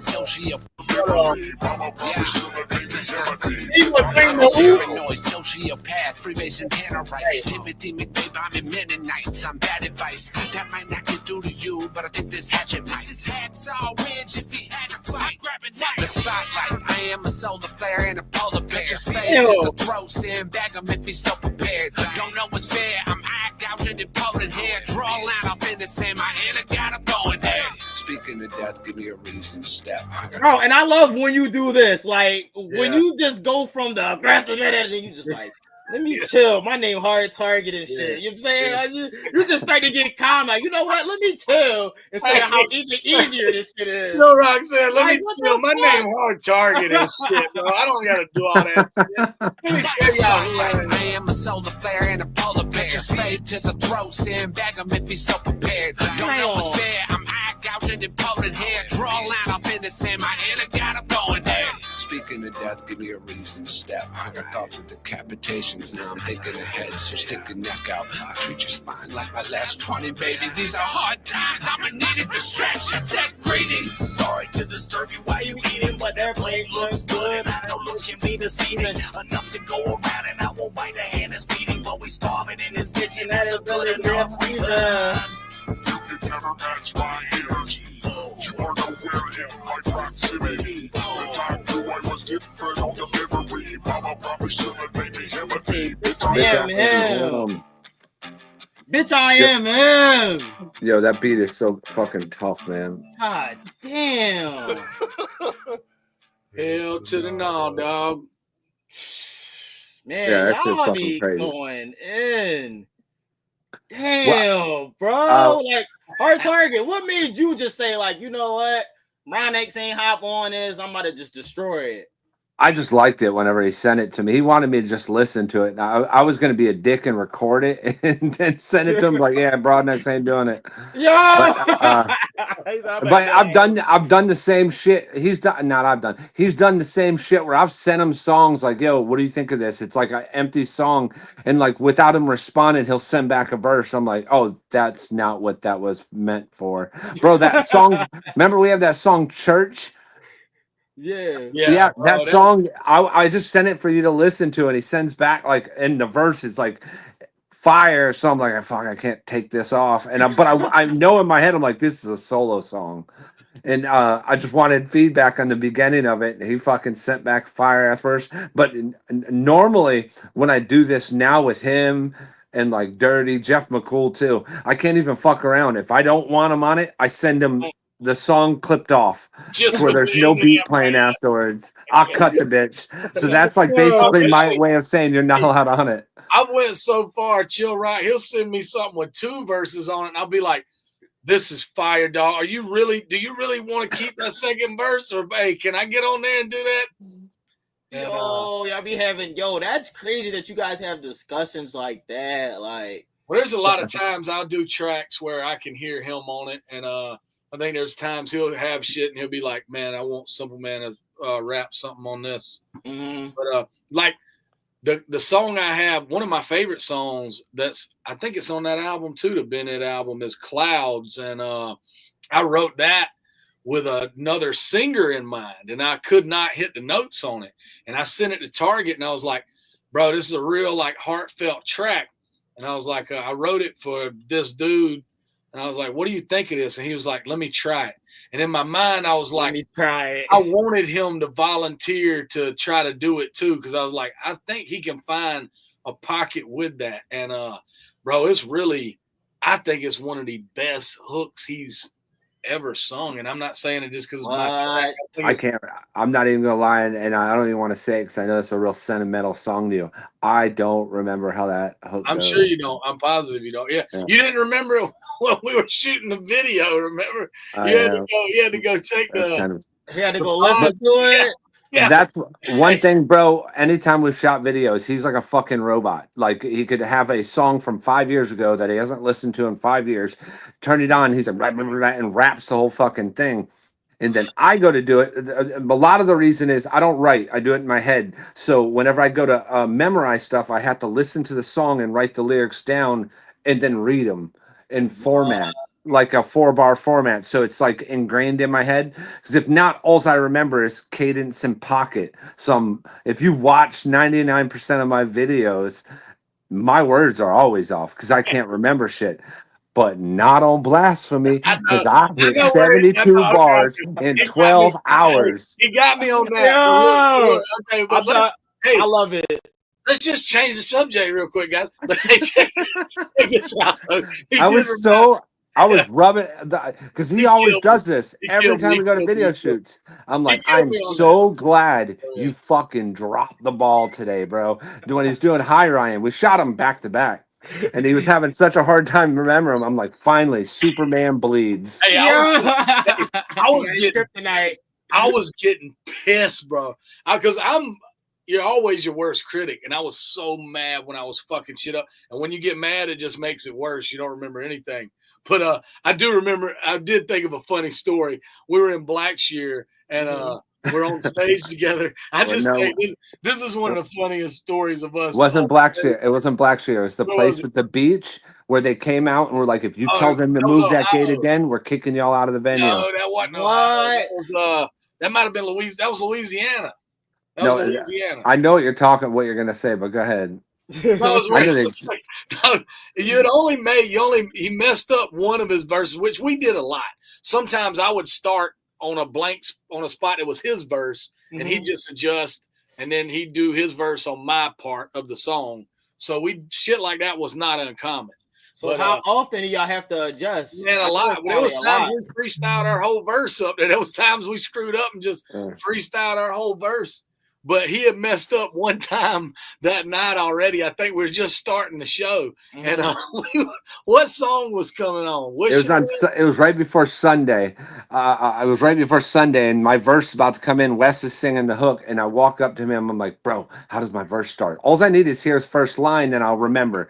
And he looks at me, and he's like, you need to get your shit together. I was like, and as he's saying this, it's like 1, 2, 3, and I'm right immediately got the line. It was like the halftime football coach locker room speech. Yeah, when you got that talk and it just came on. I don't know how we're on stage. We're on stage as the beat, as it's dropping, and we just happened to cross paths at the back of the stage, and he was like, "How does my first bar start?" And honestly, at that point, I didn't really remember how it started. I wasn't being a dick. I couldn't remember how he came in, but I was being a dick too. But I was like, you got to get your shit together, man. And he went right into the verse. So you guys basically like help each other really like stay on your toes. Y'all never just let somebody slip up. You just always got to like, I think it's just at that time we were performing so much with each other. That pause, I should pause that. We're we knew when one was gonna slip up. Like it'd be a thing where like as I'm rapping, he just knows I'm about to be out of breath. He's got to do the backup right here. And then those little parts where he has this one verse. I remember when we learned to do this, and then we did it every time after that. Where on this verse he's like, "Dead eye, bed eye, let that left eye, 4:20 a.m. caught that red eye," and I don't know what it was, but like on stage he's like, "Dead." It was like, "Dead eye, bed eye, let that left eye, 4:20 a.m. count that red eye," and we got to the point where we were doing it. We get like next to each other on stage. He'd be like dead eye and whip the mic down so it shows that like we're going bim, bim, bim, bim, bim, bim each line. But that was just random one show. It's one of those things you perform with people for a certain amount. Even Wes, man. Wes was good about filling in and fixing shit like on the fly, man. We used to battle each other, bro. Especially that night that Wes got stoned and he fucked up his whole guitar solo on stage. That was a good night too, Wes. I hope you watch this replay, Wes. Yeah, he got baked. One of these shows, some dude came back there. Some random guy came back there and he's like, "You guys want to smoke?" And Wes was, none of us are big smokers. And Wes was like, "Sure, I'll smoke minutes before I go on stage." And he was gone, wasn't he? Now, and he's got a guitar solo on one of these tracks. Oh no, Wes! That shit was, and that's like a shining moment of our show. It builds, and I'm like, we say something like, "Take it away, Wes," or "Now, Wes." And he hit that guitar. Hey, chill. He hit that guitar. I was like, boing, boing, boing. And he couldn't get anything. And I'm looking at the crowd, and the crowd's like, and then we went right into the hook with that shit. It was like, blink, blink, blink, blink. And we was riding down the road like hair. Yo, y'all are hilarious. So y'all still like, a show must go on. Like, I wasn't. Oh yeah. Wow. So it's so much things that can happen with music too, like especially with performing and stuff. So like, how do you like? How do y'all prep? Then when y'all know y'all about to perform, like what is that thing that you guys do? Like he said, really, when we did so much of this, we did do a couple rehearsal things back in the day when we started at his house or whatever. But we would do like a run through and get an idea, and then after a while we knew all the songs. It didn't really take us long, so we would just adjust the set list. And as long as you got it in front of you, you knew what was coming up. And we even developed to the point to where we would have certain little interlude funny things me and him did, and we interacted with Wes and all that. We got it to be a pretty tight show by the end of us doing it all. Before every show, though, I think more so, and I'm saying this because I feel like people should hear this. It does not matter what it is before every show. Like any group of people, if you're near us in the backstage, if we just met you that night, we're usually dragging your ass in there too. But we sit and pray with everybody. We do a quick prayer that it's always roughly the same thing. We don't got to be the best. We just got to be the best that we can be. Be with our voice, be with our feet. Let us go out there and show these people why we deserve to be here. And take stage. And pretty much like I always take that as, I don't even take it as cocky. I take it as my faith in general. Once that prayer happens, like I pay hell for the person coming after us. Because we are about to go out there and do our job to the fullest extent. And with that being said, well, sometimes I don't. yeah, of course. We human, we're not going to be able to always perform 1,000% every single time. So that's like, people will appreciate that. Even if you come out and you fumble a little bit, as long as you get the recovery, that's all that matters. That's really how it went with him too. We're joking about it because a lot of this stuff we knew internally, like the audience would never even realize that. The audience would never even have a clue. There's plenty of times I forgot my shit and freestyled lyrics. There's plenty of times he did the same thing. We started songs numerous times where his verse would be first and I would start it. And then we kind of look at each other on stage, and I could tell when he realized, okay, you fucked up. I'm going to but it's all right. I'm going to adjust. I can see him be like, okay, yep, gotcha, buddy. You fucked that up, but I got it. There might have been a time where we swapped verses, and when it got time for me to do mine on your spot, it was just like, all right, just do yours again. I don't remember how this goes. So you'd have to do it twice. Oh, that's dope. So it's like if you came out and he forgot, you would do like a swap of verses. Like he would do yours and you would do his. No, like he would prefer. Oh, I just think I the do whole believe there's spot. a point in time where like he had to do his verse twice because bro, my Yeah, memory is shot, bro. I think you're right. You're right. Yeah, and I think he had to just he started. I was the first, but he rapped his, so I was like, okay, now I'm gonna take his spot. Then it got to it, and because it's not normal to me, I'm like, rap your verse again. Yeah. I don't know what I'm doing now at this point. You know, it could have been a beat. The beat's not the same on the second verse or whatever the case may be. But I know this before I started touring with Dusty back in 2015. I've always performed with a hype man. I'd always have someone on the stage with me. It went from like Chief, Gemstar, and not taking nothing from them, but it was always one of those things like they would catch me when I fell type of deal. They would be there to make it to where they'd fill in where I lacked or I ran out of breath or I needed that extra help, that extra help. He was the first person where, and this became an ego thing too, where we would clash a lot, that I didn't have to worry about that. I was now competing with him, just like when we're writing verses of who's going to kill it harder on stage. Right. And those times where we even got into, I remember one time we had a talk before the show. It's fine if I tell him this. This is like 9 years ago, where we're like, yo, when I'm doing my verse, don't step in front of me. Yeah, and like, this was like, bro, just give y'all context. These moments when we were touring back then, we were touring 365 days out the year. We were probably on the road 260 days out the year. We were gone. We both have kids, have families back at home. He had a job at the time. I had a job at the time too. Actually, that was the one job I said I had, and we weren't making no money. We were spending money being there. It was stressful. When I like to think I'm going to go perform, because we were opened up for the Lax, to give you further context. Wow. So we're going to open up doing 1,200 cap rooms, 500 cap rooms, 3,000 cap, like half arenas and stuff like that. It was awesome. We're always in front. Like, this would be exciting to do this. It was miserable. Like, we were like, fuck. And like getting in the van, pissed off. But we get on that stage and we loved it. Little 30-minute set, 45-minute set, loved it. But I remember back then we used to butt heads. It was me, him, and Wes. Remember, we told him, I told, yo, don't step in front of me when I'm doing my verse. I know you're getting excited and shit. He ain't doing it on purpose to like fuck you type of deal. Yeah. So I'm standing there. I'm at the front of the stage, and I'm doing like a singing part, right? So I got the mic and the mic stand. So I'm just like not moving around and stuff, and it's my verse. In front of me is an on-stage monitor, so you could hear the playback from the thing instead of hearing the outside. All right.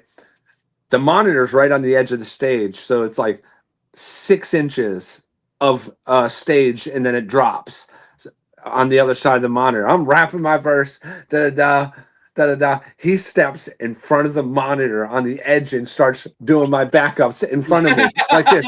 Right in front of you? Right in front of me. And we had a talk earlier that day. It came back to the hook, and I went on the hook, and then there's the bridge where Wes came and does the Freebird solo. I walked off the stage, went out back in the green room, pissed outside, bought myself a drink, and I sat there and listened to the music and waited till it was time for me to rap on the next song. That's how pissed I was. Okay, all right, let me just say this. In my defense, the same, no, I'm not even going to go there. I'm not even going to go to the contest. I'm just going to say this. In my defense, what he says about being on stage with people and having to not necessarily carry it, but not being used to having someone you didn't have to worry about. I had not had that experience before either, to where I could be like, I don't have to be up here constantly doing shit. I don't have to keep the crowd involved. Right. He can hold his own type shit. Yeah. But it takes you learning growing pains or whatever to get all that together, man, to start. You really have to develop a trust. You know what I mean? And that's kind of how that went. So, I guarantee you, though, I stepped all over the fucking stage. I fell off of numerous speakers on the track, onto the crowd and stuff, bro. We really did. We were wilding out for a little while there, man. It was very, very fun. And I look forward to some more of that type of stuff, man. Hopefully, we can start getting some bigger shows and speaking of that, Todd asks, will you perform together at the Redneck Rave in June? You'll have to come and see, Todd. Todd, you gotta wait and see. Just in time, I did you a solid on that, bro. No, yeah, we'll be there, Todd. Come on. Oh, yo, you know what, Chill? This I don't know if it's happening for sure, but Justin's brought it up last night on Chop Easy's podcast about putting together a flyer for the Redneck Rave, where he's inviting nothing but the reactors out to come out and experience like Redneck Rave for the whatever. And if that does happen, bro, like you gotta 100% come out, bro, like and experience this. Like I feel like you are going to lose your fucking shit. When you go here, yeah, bro. Someone got impaled at the Redneck Rave. That's not a good selling point. No, this is great. That's great. What are you talking about? That's a great idea. Who doesn't want to see that impaling? You know what Chillroc said? Long as it ain't me. Yeah. Last impaling I was heard of from Dracula. He said from Dracula. Oh, I'm done. But that'd be a good look, man. I think it would blow your mind to see.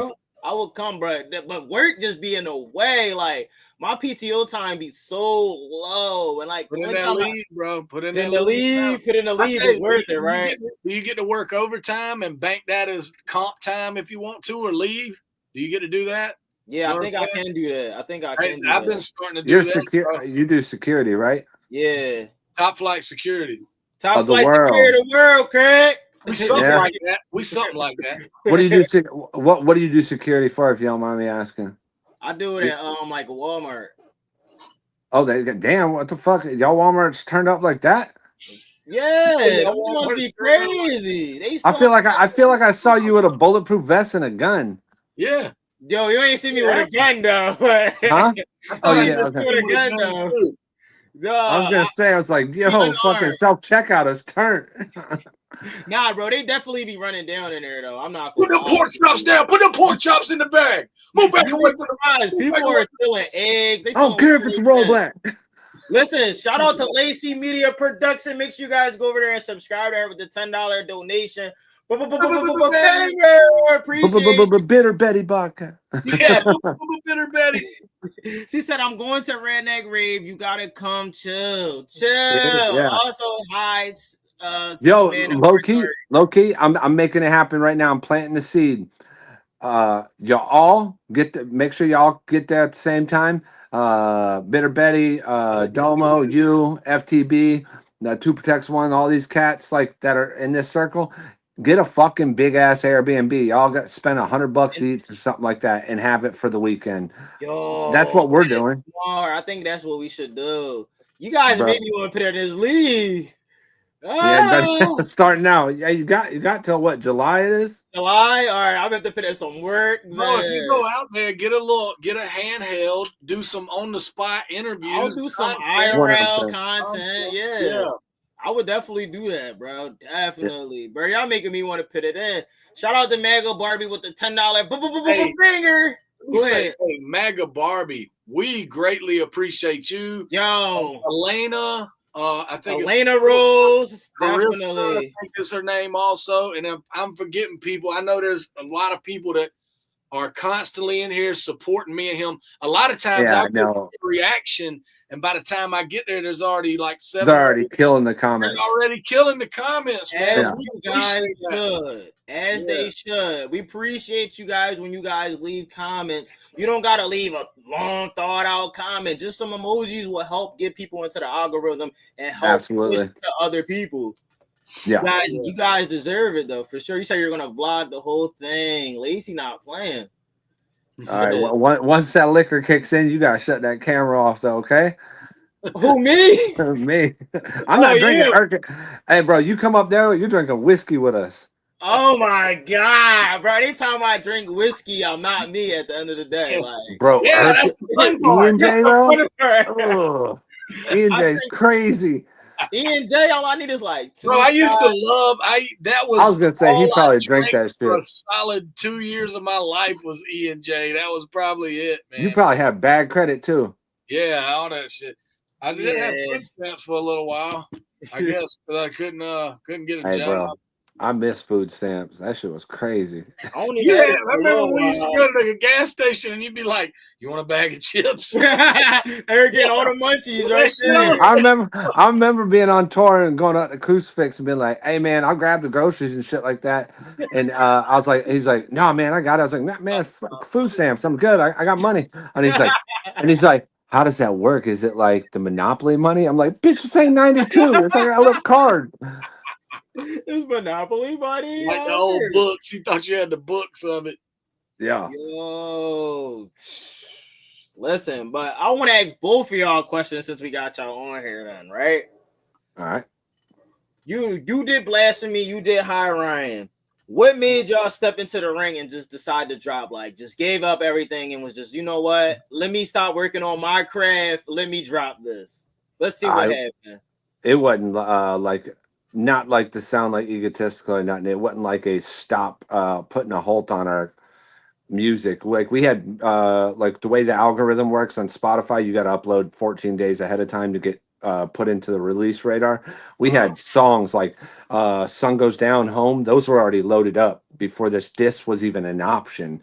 Like we wanted to diss him back when we were in early December when he put out that challenge, and we were in Nashville recording with Adam. But Adam at the time, Adam's a good friend of ours, man, and Adam wasn't even dissing him yet. He's like, let that motherfucker talk. He wasn't acknowledging the bullshit. What? And finally, Adam, like, something just switched in his head. He's like, fuck him. And then, like, at the end of December, he recorded 3 tracks, shot 3 videos, put out the first track to kind of see if Ryan would come out to play. Right. And then Ryan, you know, made his little videos like pretending like, what is this from? And then dropped another one. And by this time, when it happened, there's this rapper named Hosier that used to have beef with Ryan and Adam. Yeah, I heard about him.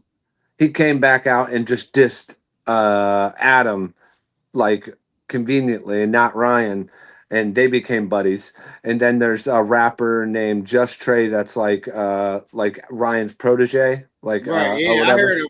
Yeah, he wrote him love stories and shit like that. I heard of him. Yeah, Deer Up Church 36. Yeah. He dropped I'm just joking. Trey seems like a cool kid. He seems cool, but I ain't gonna lie. He does, man. I don't want to rag on him. But that is weird. Don't dear anybody. Pause. But he dropped a diss track, and when at this point, we had already been telling Adam, like, when the shit originally happened, out of respect for Adam, we weren't dissing him because Adam didn't want to get involved in it. He wanted to let this dude just argue with himself at 4 in the morning for the rest of his life. And when Trey and Hosier dropped, me and Cymple are both like, yo, what the fuck, man? What the fuck? And Adam's like, fuck it, man. Do what y'all got to do, man. At this point, I'm not stopping you. And it was literally on Saturday. I call up Cymple. I was like, green light. And we wrote our tracks. Sunday, he drove down from Georgia. That's why I said, when I say I memorized 72 bars in 12 hours, like, and he did High Ryan. He wrote it the night before and recorded it. He recorded it over a shitty mix. Like, it wasn't even mixed yet. Yeah. He drove down to Florida. The same location. I shot Blasphemy, just got on the other side of the trailer. He shot High Ryan. And that night, Blasphemy, Bredwin DeVille, shout out to him, grinded his ass off and had the video edited before fucking 10 o'clock at night. Wow. And this shit was already ready to go. And then the next day we had High Ryan already. While my video was being released, his shit was getting finished at it. That was like less than a 24-hour. It was right at a little over 24-hour turnaround for both of those tracks, written, recorded, video shot, and that is the gospel truth. I got done writing mine at like 11 p.m. That's why it pissed me off so bad. That you couldn't remember it? Yeah, because I tried to drive down and listen to it, and I'm playing it. And then, of course, when you don't want people calling you or messing with your phone, that's when everybody is. So everybody's interrupting me trying to get it. And, bro, when we got there and he was doing his, I put my headphones in, and I could get about 6 or 7 bars in, and then it always just fell apart. So I was like, I knew this was going to be terrible. And it really was a struggle, bro. Not to toot my own horn, but it was. And Bredwin Breadwin is just that good at editing too, man. To hide it. Yeah, he's done it for my whole career. So Yeah. Bro, you guys got people that play their role, and that's what I like. Like, y'all got everybody that's not feeling like, all right, you know what? I need more shine here. I need more shine there. It's like you guys all help fit each other. Like, y'all all, like, I don't know how to explain it. It's just like y'all got y'all method. Y'all got y'all way, y'all rhythm already together. So it's like when y'all pit it out, it's like everybody's doing their part. It's not just one person that's trying to hurry up, get this out, and just pit out some music. You guys are actually putting a lot of creativity behind it and hard work. You guys ain't just like, here's a tape, here's a song, here's this, here's that. And y'all could if y'all really wanted to, but the fact that y'all working together and actually thinking about how the people are going to react to it, it means a lot more, bro, than just Breadwin was so happy at that point too. Breadwin is the video guy, but also just to be clear, Breadwin is an incredible artist too. He was on the song "Unmarked Grave," which is I think the biggest song I've released in the past like 3 years. I gotta get it. So. But shit, Breadwin co-wrote "Home." Like that song right there. I produced the beat. He was over my shoulder, and I started coming up with the hook. He co-wrote that whole song with me, a country song. And this motherfucker came up on E40 and shit. Yeah, he wrote a country song with me. Me and Breadwin have a EP called "No Outlet." We put out 2 years ago. I think we shot 3 or 4 videos to that. You can still find it on my channel and the Traylormade channel. Breadwin's. We know how fire Breadwin is, and it is that's why it is a super humbling thing that he has decided as a rapper to kind of sit back and help us. And I like people push other people, other artists on this label to the forefront. You don't find a lot of people that do that. No. I say it in every interview, and he'd tell me to shut the hell up if he was here and heard me say it. But it's the truth, man. You just don't. And Breadwin's dope on the mic. But he's been wanting us to do this for years because Breadwin's like in country rap because people know him from our shit and stuff like that. But Breadwin's like the furthest thing. Like when people ask me if I'm country rap, I'm like, nah, I'm just a rapper. I live in the country. Boom, that's where it goes. But country rap accepts me, so I love it. Breadwin's like, I'm not a country rapper at all, and doesn't. He likes West Coast, fucking like sugar free, E40 and shit like this. And so this whole time, like when we said, "Yo, we're shooting a video for diss tracks tomorrow," this motherfucker was elated. He was like, "Yes." Yes, let there be blood. I love that, man. He sounds like a passionate person for the love of rap and hip hop. It ain't just for him. It's not for his personal gain. It's for the collective. You feel me? And that's another thing I wanted to ask. Like, how did y'all like come up with this like label? Like, were y'all all already friends, or did you guys just like, you know, it happened over like time? It was at the time we were both signed to Dirt Rock, which is, if you're familiar with the Lax, they're like one of the OGs of this genre of country rap. They're the ones that got us our start in this genre. I went from Dirt Rock. We both had an album deal with them, and I think we both did like 3 albums with them. And still, then I went from Dirt Rock to Mako Music, which is Bravo Gator, Savannah, FJ Outlaw at the time. Yeah. And I did an album deal with them. I put out the album, but at the time, it was like, I remember it was like December. I announced me and Breadwin are starting a label, and at like Bravo's like, man, through Bravo and Mako, like the other artists were like going through the Mako studios, the production, the videos. They provided all that, and like I was just like, here's a finished product, and Bravo would release it. You know what I mean? Okay. And Bravo called me one day and it's like, I can't do this no more, man. I know where your heart's at, and it's this label. But the whole idea behind it was just that. It was like after Dirt Rock, that whole year with Mako, we're like, yo, we're just basically a label. Like I'm recording, mixing, mastering, graphics. You're doing the videos. Like we have everything but a gigantic fan base to introduce our friends to. And we sat down, came up with the name. And when the people on Traylormade that are on Traylormade, like as Traylormade started, they were on Traylormade, except for Corey Spires. We didn't meet her yet. but we've all been friends for the past 10 years. So Wow. it was never like oh, let's assign all the dopest new acts and we're going to be the biggest label, anything like that. We're like, yo, we are a label without having a name. Why not have a label and build a brand behind it? And like, praise the Lord, bro.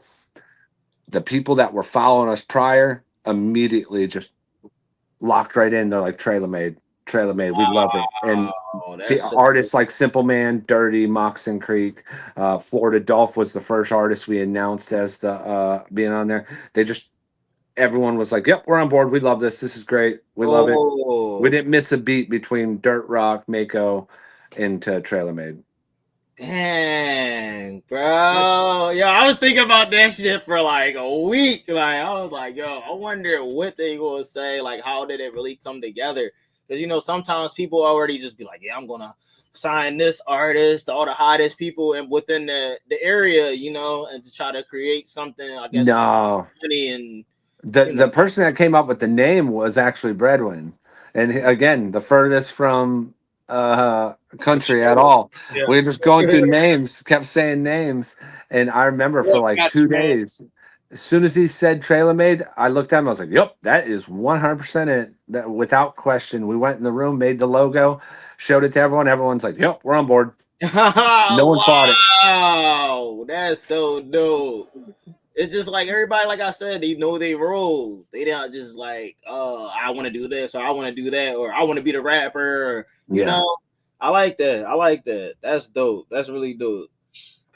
Damn. So look, all right, a lot of people heard y'all reaction. Did you guys like the reactions that the reaction community gave to y'all diss tracks? Hell yeah. He's talking about hell yeah.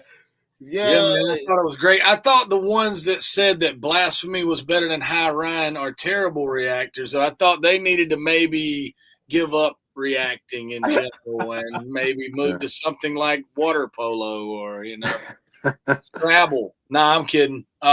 It's like he says it best too, though. Everybody on the other side was like, hoping that they get reactors involved or whatever it may be. And they're, hoping that some of their bars get caught, and us and, A-Cow and Mercules and Bravo, we're all kind of like wondering, who killed them the word, who killed them the Yeah. Like, man, they're over here debating on who had the best diss track or who did what better. That on I always call it Team Red, Team Blue. We're all debating on which one of us killed y'all the hardest. That's it. We're not even like, y'all aren't even in the conversation whenever it comes to like, I'm talking about like the actual dismiss, not like dismiss. It's a holiday, baby. Next January, y'all be there. We're over here debating on which one of us whooped your ass the worst. Yo, that's crazy. You just sit around and just really think about that now. Like, yo, who really whooped the ass? I don't know. When who the fuck is Justin Time dropped, he kind of shook the reaction community. Oh, yo, he's Team Red. That's still Team Red. Read what Gotcha Man said though. That's kind of real. I can't read that. The reaction community was forced to keep it a buck for the first time in a while. No offense to anyone, but I mean they had this, bro. There's a lot of people. There's trolls everywhere. Everywhere. Massive spam bot. Dork trolls. So sure, buddy. Sure. Bro, but a lot of them really cool. But that's what I was about to say. A lot of them have been like, I'm not gonna stop listening to church. I'm still a creep spot or whatever, but I'm not gonna deny this shit was dope or this was fire, or I still love this person's music, but now I like listening to yours too, which is the realest opinions of all of them. Everybody else is like, die. Drowned in a creek. You better never say that again. How dare you? You're a nobody. How dare you? Like Captain Kirk, he is a 100% rider for Upchurch. I salute him. You know what I mean? That's his homeboy. He kept it real. He kept it real. He's like, yo, they fucking snapped. Like Cymple Man and Target. I man. Knowing how he's reacted to people over the years that have came against him, I salute him for being like real about it. Ain't no one asking you to stop listening to the guy. Listen to him. Like he's got good music. He's got music that fucking does something for you. Jam that shit. This motherfucker made an open claim. I'm better than all of you. I'll take you all on at the same time. Pause. We're like, okay, let's see how that works out. That's all it was. There's no emotional, like for me at least. I know he got, but I don't give a fuck about any of that shit. You know what I mean? Yeah. I didn't really have an emotional connection either. I didn't had a think little. I had a little different of a story because I had dealt with some little sideways ass slick shit in the past that kind of pissed me off, and Yeah. other people have some money invested and time invested into that, and I'm like, why am I catching hate? I'm a little like they're saying now, like, what gives you the right to hate on Upchurch? Well, what gave him the right to hate on me? I'm a little bitty dude, man. Come on, bro. Quit trying to hate on my little channel and stuff. But hey, chill. I am gonna have to go get something to eat and get ready and take my ass to hungry? bed. I'm an old motherfucker. Listen, I appreciate you coming on. I understand your body is getting old, you're getting older and all that. You know what I'm saying? I appreciate you. I still can run. I still run the 40 and a 4.7. No, I don't. All right, listen then. With this last question right here, then we're gonna skip right to the last question because I'm tired too, bro. I ain't gonna lie. Trying to put it all on me. Yeah. Both of y'all, right? What's next? Any big moves? Any more projects? That's what we want to know. What else? What else is there? I've got just a ton of music I'm going to be dropping. I'm going to be trying to get 3 videos done this week, and then about a week and a half he's coming down, and we're going to be doing.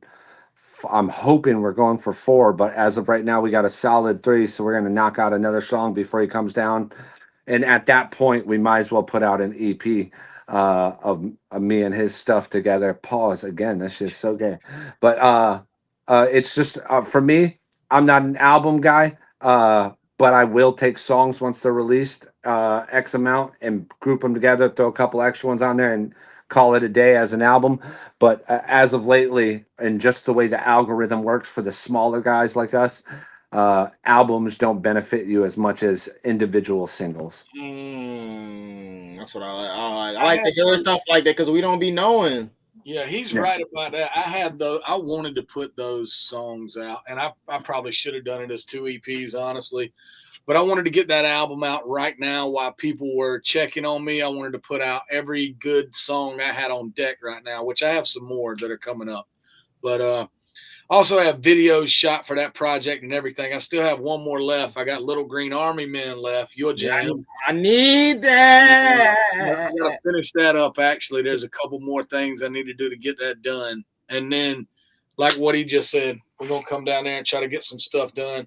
Oh yeah. Let me plug this too. Me and Larry got a song coming up. Larry Belafonte. Friday, right? Bro, it's so dope, man. Larry slides, bro. They did an interview. He knows Larry.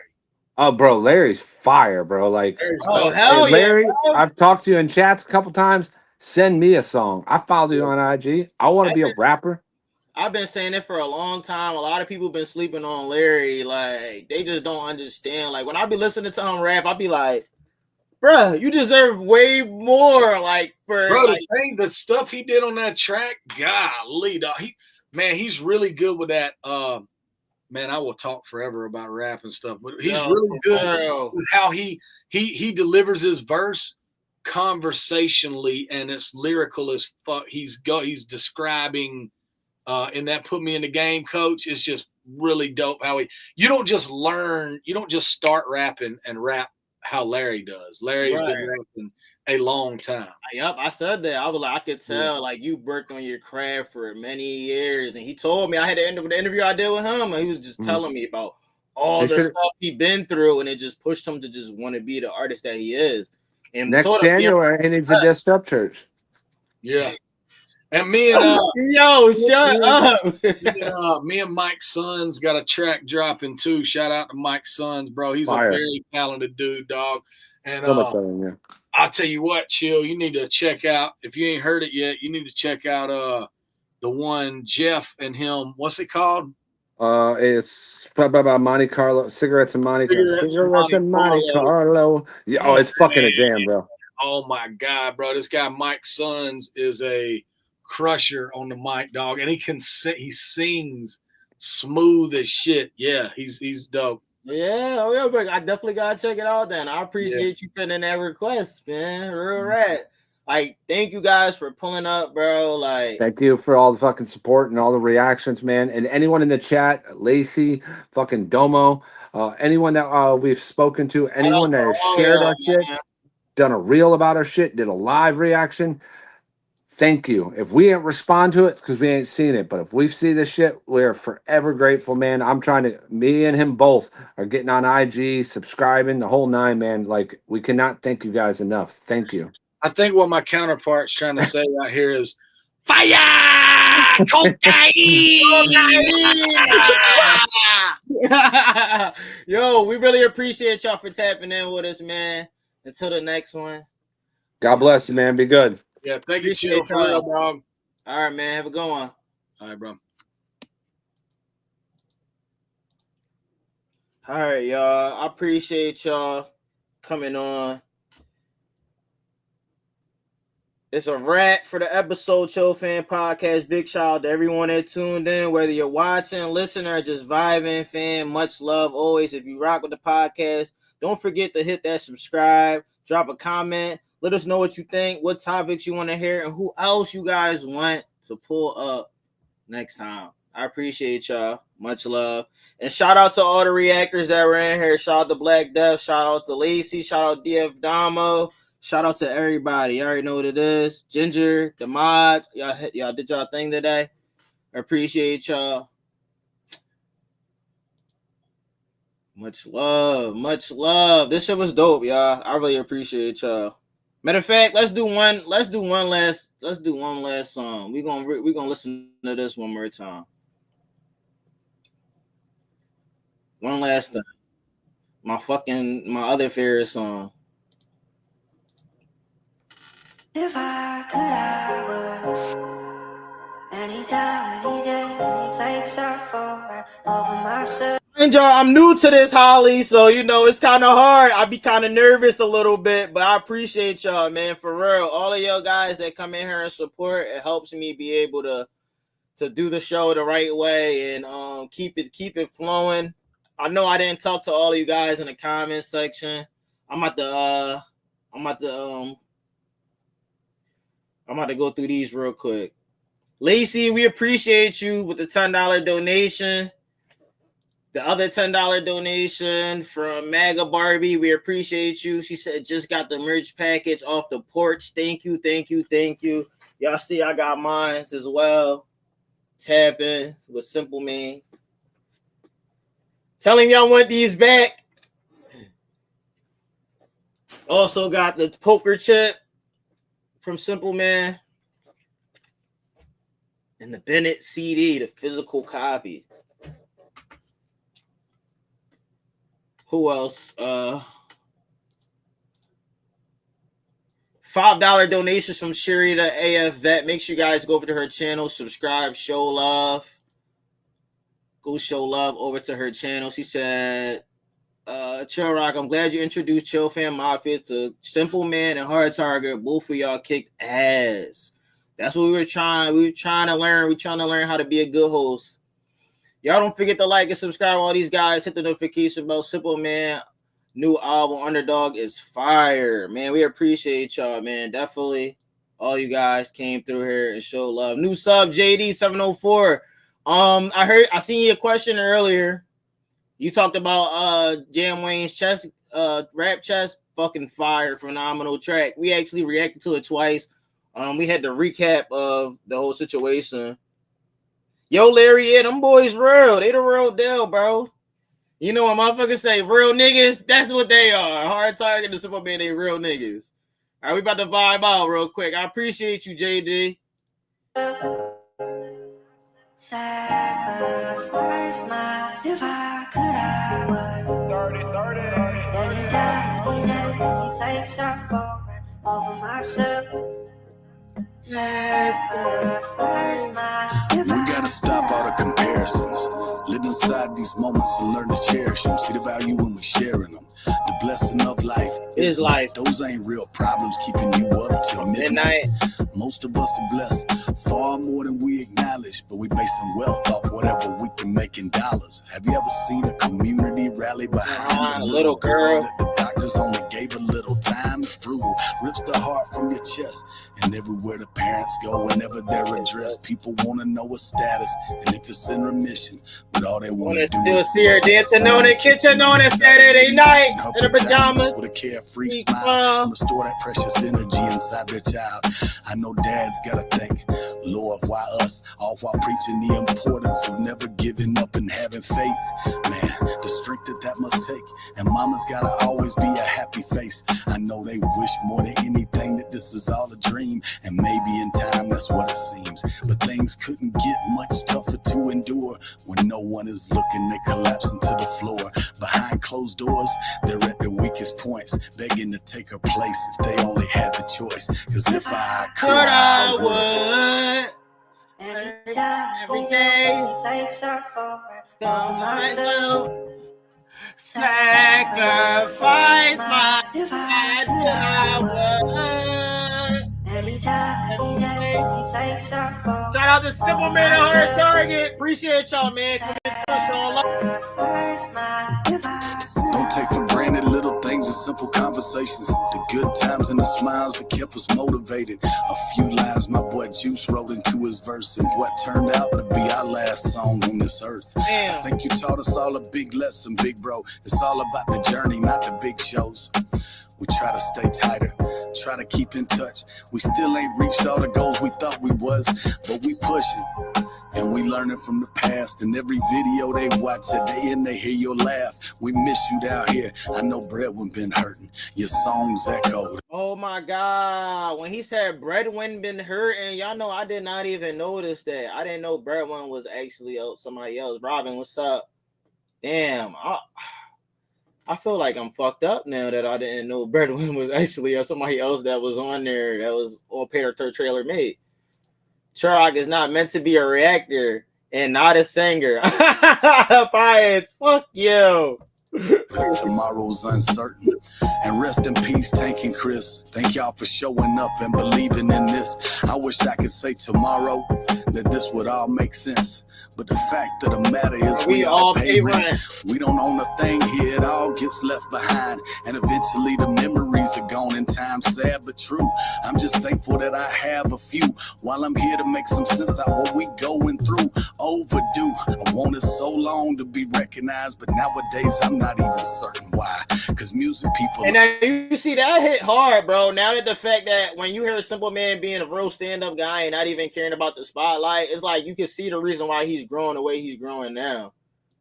Parasites ain't nothing real in them. And I be... Breadwin is direct. Breadwin directs, but he also the badass. I heard he played his role, though. If you're good at doing what you're doing, when you know, even though you can rap, play your role. Don't switch up because you like, man, Cymple Man and Hard Type, y'all getting on the shine. Don't think that way, ever. You know what I mean? Don't have that type of mentality. That's exactly what Hard Target said. Some of my best years to deal with them. That's how you know they be honest when they get on here, bro. The conversation would have been so all over the place if we didn't, you know, be honest with each other. Bust jokes here and there, bro. This shit is so fucking dope. Every time, man, he play what? Sacrifice. If I could, I would. Anytime, any day, any place I Actually, I like buying subscribe. Sacrifice my. No, this shit was dope. I was just happy to do a part of it, man. I was soaking up the scenery, man. Yeah, I like to get, no, real shit. I just like to just go up and just see the water type shit. Yeah, the sunset type shit. Yeah. Best policy, Larry.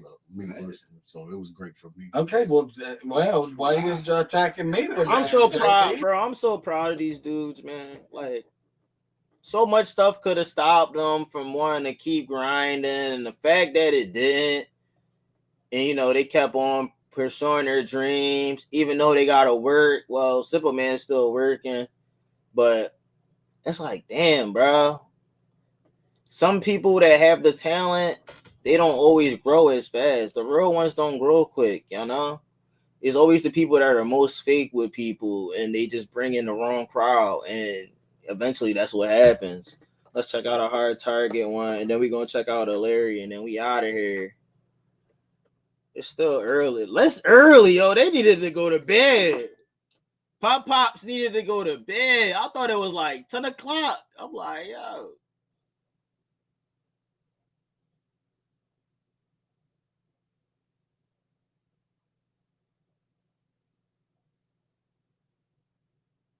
Yeah, they gonna blow up, bro. Especially with these fucking thumbnails. Unmarked Greg, he told me something about Birdwin is on this. Okay. We gonna react to it then. Fuck it. I ain't that tired. We'll end this shit at 9 then. I'm not even used to StreamYard. Y'all remember when we used to be on StreamYard, y'all? The old days on StreamYard.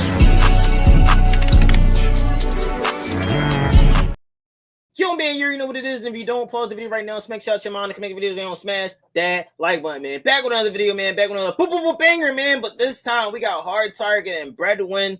Devil, right? Y'all know I be botching names. We just saying Breadwin. You mean Breadwin? We saying Breadwin on Mark Grave. Hard Target requested this on the podcast we had with Cymple Man.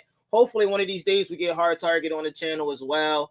Obviously we are. We appreciate y'all coming through, man. Traylormade showing mad love to the community, coming out here and showing the little small reaction community some love, man. Let's get into it.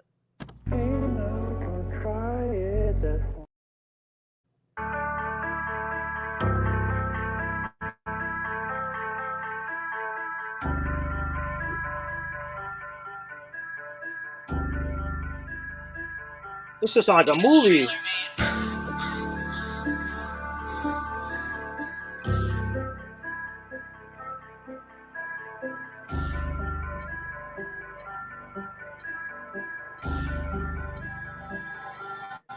Far away, far from the place we're from. Angel on my side, the devil loaded up my gun. I'm ready, Lord help me keep it steady. Cock back and show me heavy. Someone take me far away, way from the place we're from. You're holding on a grudge while I'm holding on this gun. I'm ready, Lord help me keep it steady. Cock back and show me heavy. Lead me to an unmarked grave. I don't think I could evolve without me killing you off. The thought of living that all, it's got me wishing on stars. Thank you, Miss Mama. Fixing the fall. If you got me, then give me them y'alls. They pinning me up on the wall. I'm calling the guard or someone to talk. When I suffer in my brain, no, I can't deal with the pain, no. Nah, take my heart like Kano.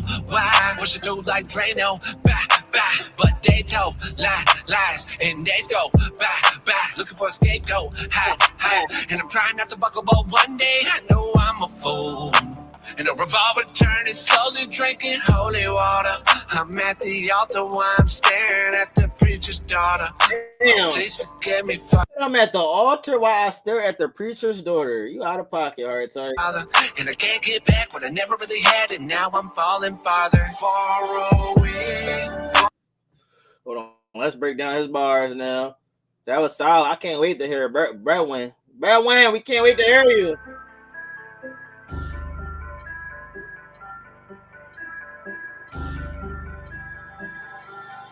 Far away, far from the place we're from. Angel on my side, the devil loaded up my gun. I'm ready, Lord help me keep. Yo, his beard is clean as shit in this joint. Don't lie. Cock back and show me heaven. Someone take me far away, way from the place we're from. You're holding on a grudge while I'm holding on this gun. I'm ready, Lord help me keep this steady. Cock back and show me heaven. Lead me to an unmarked grave. I don't think I could evolve without me killing you off.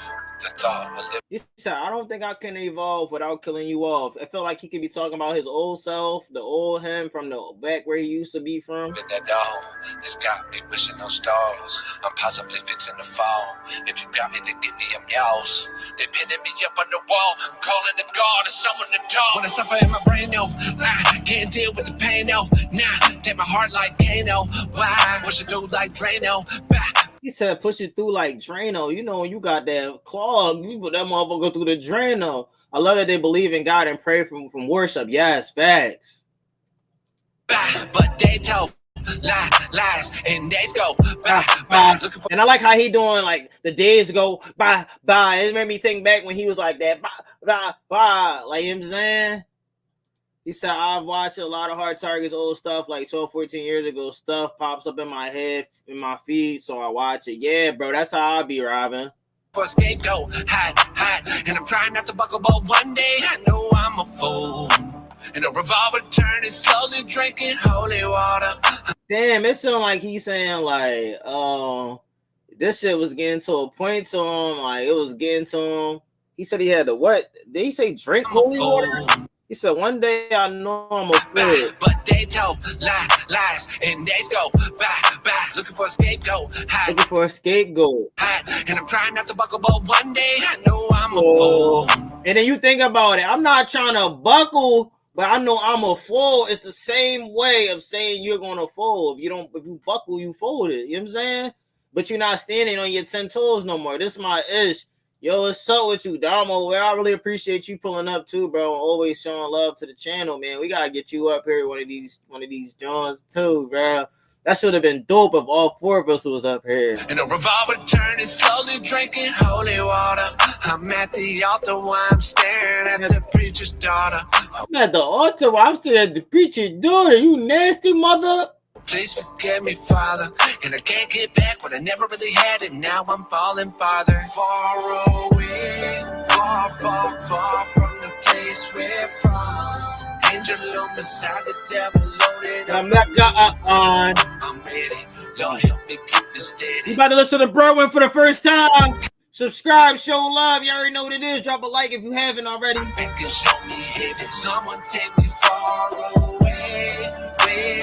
We're from the place we're from. You're holding on the grudge while I'm holding on it. I'm ready. Lord, help me keep it steady. Come back and show me heaven. Lead me to one more grave. This freshly oiled chrome reflects a felony. My conscience gone soft. Dark thoughts compelling me, negging me, begging me to seek some trigger therapy. I'd happily take care of thee. Y'all problems aired out there with me. No problem, revolver can solve discrepancies. Chopper can calmly bring comfort to referees. Please sit back and watch, don't intervene. This is long overdue between him and me. They leave me and me, tired of the inner me. When the shots go pop me, only me laying on the ground, holding tight to the enemy. But it's only me. Holding back tears with my blood on my hands. No more fighting this desperate man. Now I can live, not just survive. The old me died so I can show who I am. Reborn from the gun smoke. Yo, he basically was saying what I was saying in the beginning. Y'all seen this shit. This is a live reaction. I was saying this shit the way Hard Target was making it seem like he was getting rid of the old himself to become the new who he is. But let's keep it going before we break down the rest of his bars. In for the cutthroats, going for the gusto. Through the jungle with blood on my knuckles. Till we all go far away. Broadwin starts snapping. Hold up. Oh, yeah. You might have to put that fucking camera down. Broadwin, if you're watching this reaction, you might have to put that fucking camera down. I'm ready. I ain't gonna lie. I ain't never told nobody not to be the cameraman. Cause I ain't gonna lie. If you could rap, you could rap, bro. I'm not gonna sit up here and be like, oh hell no. No, he gotta put the camera down. He gotta put the camera down for a little bit. He gotta put the camera down. Lord, help me keep it steady. I'll break this shit down. Lead me to a more grave. This freshly oiled chrome reflects a felony. My conscience gone soft. Dark thoughts compelling me. All right, so first off, he said something about hold on. Lead me to a more grave. This freshly oiled chrome. He said this freshly oiled chrome. He got a gun in his hand. Reflects a felony. Reflects a felony. So first off, it's a dirty gun at that. My conscience gone soft, dark thoughts compelling me. My conscience going soft, the darkness is taking me over. It's like officially I have no conscience. The dark thoughts, everything is covering over me.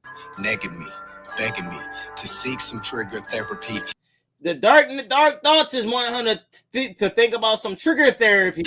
I'd happily take care of y'all problems there. Hold on, did he just say I happily take care of these? To seek some trigger therapy. I'd happily take care of y'all problems there out there with me. Fuck, he turning to Shakespeare on that part. Hold up.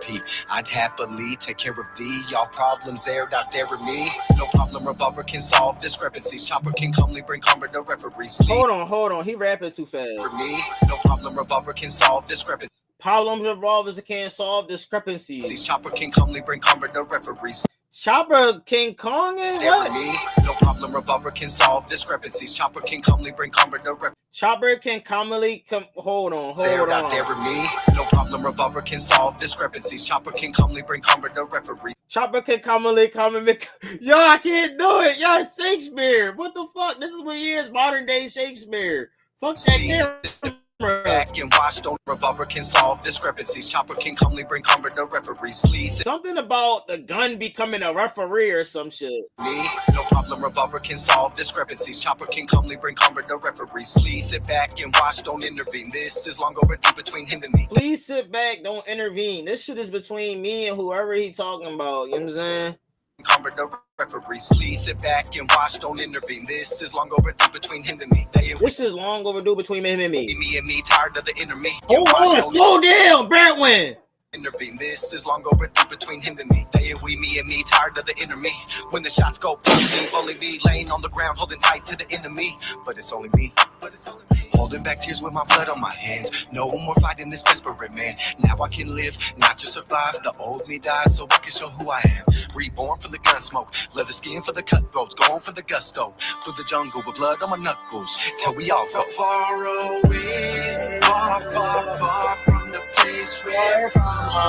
Angel beside the devil, loading up I'm ready, Lord help me keep it steady. Pop back and show me heaven. Someone take me far away. We're from the place we're from. Holding on the grudge while I'm holding on that gun. I'm ready, Lord help me keep it steady. Pop back and show me heaven. The fact that he asked the Lord to help him keep the gun steady as he shoot is ridiculous work. Leave me to an unmarked grave. Right when we rapping. Holy shit.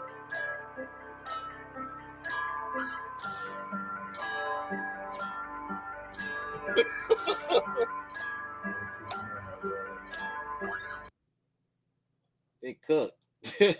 They cooked up. I can't lie to you. That right there was Unmarked Grave, Hard Target, and Bradwin. I don't know if I'm saying his name right. Y'all could crucify me later. Bradwin, that shit was fire to me. I ain't gonna lie. He took over. Wordplay was crazy. We definitely call him Shakespeare because I need to hear more from him for sure. Damn. Thank you guys for tapping in, man. Appreciate y'all. We about to check out some Larry, and then we out of here. I know this fucking stream almost at 3 hours.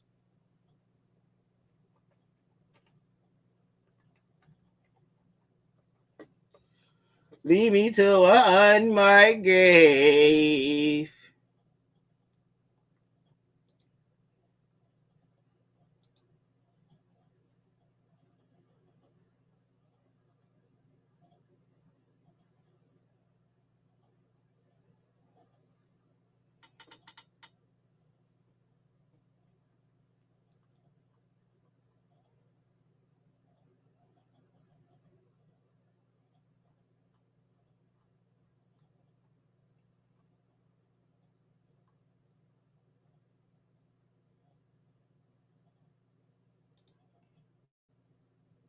We're gonna do times up.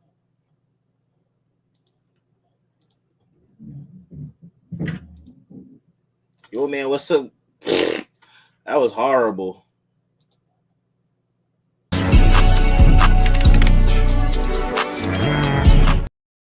Yo, man, you already know what it is. And if you don't, pause the video right now. Smash out your mind, come in the video, and smash that like button, man. Back with another video, man. Back with another boop banger, man. But this time we got my guy, Larry Belafonte, back on the channel, man. Time's Up Freestyle. If you guys ain't see his interview, he was one of the first ones in season 2 that we reacted to. We're going to check this out. Wake up, chill. I'm fucking tired. I need to go to sleep. Robin, what's up? Nah. Let's get this. My computer crashed and stopped me from moving fast. So as soon as that arrives, I'm about to do the dash. Drop the coolest raps. Creep Squad and Goons can have the bullshit, cause I'm about to go retard with my stupid ass. I'm doing wapping, underrated but truly passionate. Them dudes imagining losing to me and choose harassment. Moving past it, they continue the foolish antics. Who is that, bitch? All their lyrics are usually average. I don't sweat them, I don't let them slide. I just pray and hope God bless them. I'm trying to get a movie crack. If you was asked, I never sent all the negative. Let's see in my direction, cause I will physically move past it. Music masters, so this is play. Y'all nothing but my children, like Jay say. I move the masses, fly through the traffic and stay safe. I bruise the tracks and you lose his ass. No gluteus max. I can't say I ever heard a ball come from you this gas. Who y'all know rhyming gluteus maximus bars? Y'all know nobody rhyming the gluty booty. Y'all don't know nobody rhyming the gluty booty. I ain't heard nobody do that since I was in elementary. So I had the gluteus maximus. Sit on your gluteus maximus. I used to be like, miss, why don't you just say my buttocks? The tracks and you lose his ass, no gluteus max. I can't say I ever heard a ball come from you this gas, cause they fake and they ship hate to the same place they losing at, bitch. Now watch me win. You can hear the confidence, life of pressure lock me in, and I can't dwell upon the past. If I want a future that is super with a lot of cash in it, man, listen, I ain't worried about what you can have. I could move a classic without a cosign, put in major work the whole time and got my ass kicked. Ain't nobody gave me jack shit, no lie but the provide reaction. Show me love and help me through this rap shit. For real, still the same cadence, man. I stay playing, but I ain't. Hey, I aim straight before I'm shooting that shit. Pick a block and whip a snapper if it's a problem. Forget about them and send them to my Sicilian partner. Yo, this part, I love this flow. So give me dollars and bigger margins. When chips was falling, fair weather friends with your partner. Still the same cadence, man. I stay playing. Larry, what? Larry, hold on. Larry, if you could come up here real quick, I want to know what inspired you on this part right here. This flow. Time and got my ass kicked. Ain't nobody gave me jack shit. No lie but the provide reaction. Show me love and help me through this rap shit. For real, still the same cadence, man. I stay playing, but I ain't. Hey, I aim straight before I'm shooting that shit. Pick a block of the whippersnapper if it's a problem. The whipperblocker, the whippersnapper is a problem. Forget about them and send them to my Sicilian partner. I'm sick of starving, so give me dollars and bigger margins. When chips was falling, fair weather friends was truly absent. Oh wait, I understand completely. All the hate turn to dust, cause they can't defeat me. By the way, what is that? I made too many mistakes. Bro, hold on, I gotta go back because the flow was ridiculous. The traffic and states, hope God bless them. I'm trying to get a movie cracking. If you was asked, I never sent all the negative. Let's see in my direction, cause I will physically move the bastard. For real, music masters, so this is play. Y'all nothing but my children, like Jay say. I move the masses, fly through the traffic and states say. I bruise the tracks and you lose his ass, no gluteus max. I can't say I ever heard a ball come from you this gas, cause they fake and they ship hate to the same place they losing at. Now watch me win. You can hear the confidence, life of pressure lock me in, and I can't dwell upon the past. If I want a future that is super with a lot of cash in it, man, listen, I ain't worried about what you can have. I could move a classic without a cosign, put in major work the whole time and got my ass kicked. Ain't nobody gave me jack shit, no lie but the provide reaction. Show me love and help me, man, listen, I ain't worried about what you can have. Larry, what's up? Can you hear me? Yes, sir. Yes, sir. You get me? Yeah, I can hear you. It's not low, right. Is it? No, you perfect. I can't get on the camera, man. You don't want to see the front of my hair right now, dog. Nah, you good money. You good money. I just want to know what made you change the flow up over here. Right I there. I a classic without a cosign. Put in major work the whole time and got my ass kicked. Ain't nobody gave me jack shit. No lie but the provide reaction. Show me love and help. Right after this. shit. For real. Still the same cadence, man. I stay playing, but I aim straight before I'm shooting that shit. Blicker blocker. This right here, the blicker blocker, like that part. Yeah. That shit, see, the blicker blocker, that's something like I had put that in the song, and I just like that line. Like I say, blicker blocker in my knickerbockers. You know what I'm saying? Like, you know what I'm saying? So I said that like the blicker blocker, little whippersnapper. So it's like the gun will block I won't say a young person because I'm not saying that just like a young-minded person. You know what I'm saying? Is what I was to on that. You know what I'm saying? And then I say, forget about him and sending him my Sicilian partner. Like, I got this, you know what I'm saying, this homeboy in Jacksonville that's from Sicily, and he used to always say that, forget about it. You know what I'm saying? Like, you know what I'm saying? So that's how they used to say, like, you know, that when a Sicilian or Italian say something like that, they gonna like off you after that. You know what I'm saying? Yeah, the Sicilian partners. Damn, that flow though. When he came into that, I was like, yo, I wonder what made him really think that part. Blicker blocker. That was the first word. Like I took that and then rhymed everything else with it. Wow, I ain't gonna lie, that was dope. Stay playing, but I aim straight before I'm shooting that shit. Blicker blocker, the whippersnapper. If it's a problem, forget about them and send them to my Sicilian partner. Yeah, I'm sick of starving, so give me dollars and bigger margins. Yeah, but just was falling fair weather friends was truly absent. Oh wait, I understand. And then you went back into your original cadence and flow. Like, what made that blicker blocker? Yeah, that's what I said. I said still the same cadence. You know what I'm saying, man? I ain't playing, but I stay. No, I say something. You switched it. Stay playing, but I ain't. Hey, I aim straight before I'm shooting that shit. The whole verse, the whole verse was like that. Like, I wanted people to catch that. Like, I took that cadence throughout, like maybe more than like 75% of that verse. Yeah, I'm like, how you gonna say that and then switch it up or blicker blocker? I said it to my Sicilian partners, give me dollars. I'm tired of starving it. Yo, what? Like that always caught my ear every time I listen to this. Like out of nowhere, he's blicker blocker. I'm like, what? And then you just changed it from after you saying I don't change it. I'm like, I like what he did there. Right. But yeah, my bad, I'm here smoking. What? I said, my bad, I'm here smoking this shit. Pretty cool. Y'all that hate turn to dust because they can't defeat me. By the way, what is that? I made too many mistakes to sit in disgrace. Potheads, I appreciate you, man. Thank you for pulling up to the stream and checking out the podcast. Salute, Potheads, man. People who spit in your face. Show he know the most love out here for real. That isn't the case with me, cause I can get them replaced and right away. Cause I'm considered as great, so not a J till you feeling the hate. Let the rhythm hit them on the instrumental like Rakim in the place. Salute to God. And then I didn't even notice you already was shouting out Rakim, and you was like, that was the one that made you want to start rapping. Yeah, that's that song. You remember that? Like the rhythm hit them.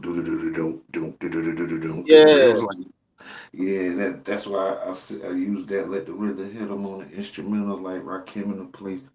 Like if you listen to how I kind of chop my style, you can tell it comes from him, kind of like Scarface, Ludacris. Like it's kind of like a smorgasbord of rappers that you know what I'm saying. Yeah, that's what it's giving. Right. Damn. But then it's like I learned to adapt and put my own personality into it, and then that's why like this stuff come out the way it do, man.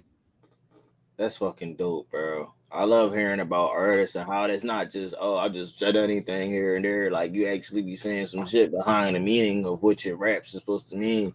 It's right. And see, there's a lot of artists that can do punchlines and stuff, and I had to learn how to do that too. Like I had to like sometimes you have to like really listen to see what I'm saying, because like a lot of them be real subtle punches. You won't notice it unless you like, you know what I'm saying? Like some of them be real simple sounding, but then some of them is like it's a double, but you don't know it's a double until you listen to it. Yeah, you feel like sometimes you gotta go through it like a couple more times. You can't just listen to it on the first try and everything's like, oh, you called it. Like when you really listen, you're like, oh shit. Like he really thought about this shit. That's what I want, man. Play it over and over. You know what I'm saying? To where it's like you damn near know the whole song yourself. Damn, yeah, that's dope. That's why I like to sometimes go over some tracks, bro. Sometimes I might play it out. If you got a verse, a hook, and a verse, I usually listen to the verse all the way through, and then I come back and then I check it out, and then I break down the bars, and then I listen to the hook throughout, and then I get to the second verse. I listen to the second verse all the way out usually, and then I come back and break down the bars. That's how I usually catch it. But on live, you gotta pause a lot because your shit can get clapped. Straight that's up. Why I be pausing so much. Yeah, that's why I pause so much. Flaw put me onto that. Yeah, Ricky, you can tell I am seasoned, and if you hate it's because you missing the taste. Nasty. They bodied that shit, bro. I appreciate you coming on and telling us about that motherfucker right there. Yeah, for sure about the jet though, because I'm finna go to the bathroom. Yo, it's crazy. I ain't even get to smoke the second L. Cymple Man tapped out. I'll be in the chat, you know what I'm saying? But I'm finna plop, fizz. Oh, what a relief it is. All right, bro. Yeah, I appreciate you coming up and explaining that. Yes, sir, man. I'm gonna tap in with you though, bro. I'll be in when you go live, you know what I'm saying? You already know. Yeah, for sure, bro. I appreciate you, man. Have a good night. Yes, sir. Look. All right, y'all. I appreciate y'all. Yeah, it was a nice track. I like that song. Too much information. Definitely, Ginger. I appreciate you pulling up. Showing mad love to Todd. Thank you for pulling up, Brody. Really appreciate you. Black Death. You could be doing anything right now, but you pulled up here. We appreciate you. We about to get up out of here though. This was a good one, man. We on 2 hours and 40 minutes. Lordy, I didn't even feel like that.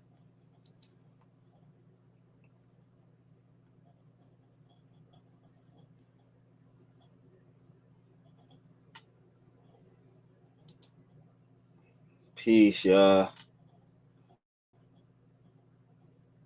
I'm out of here.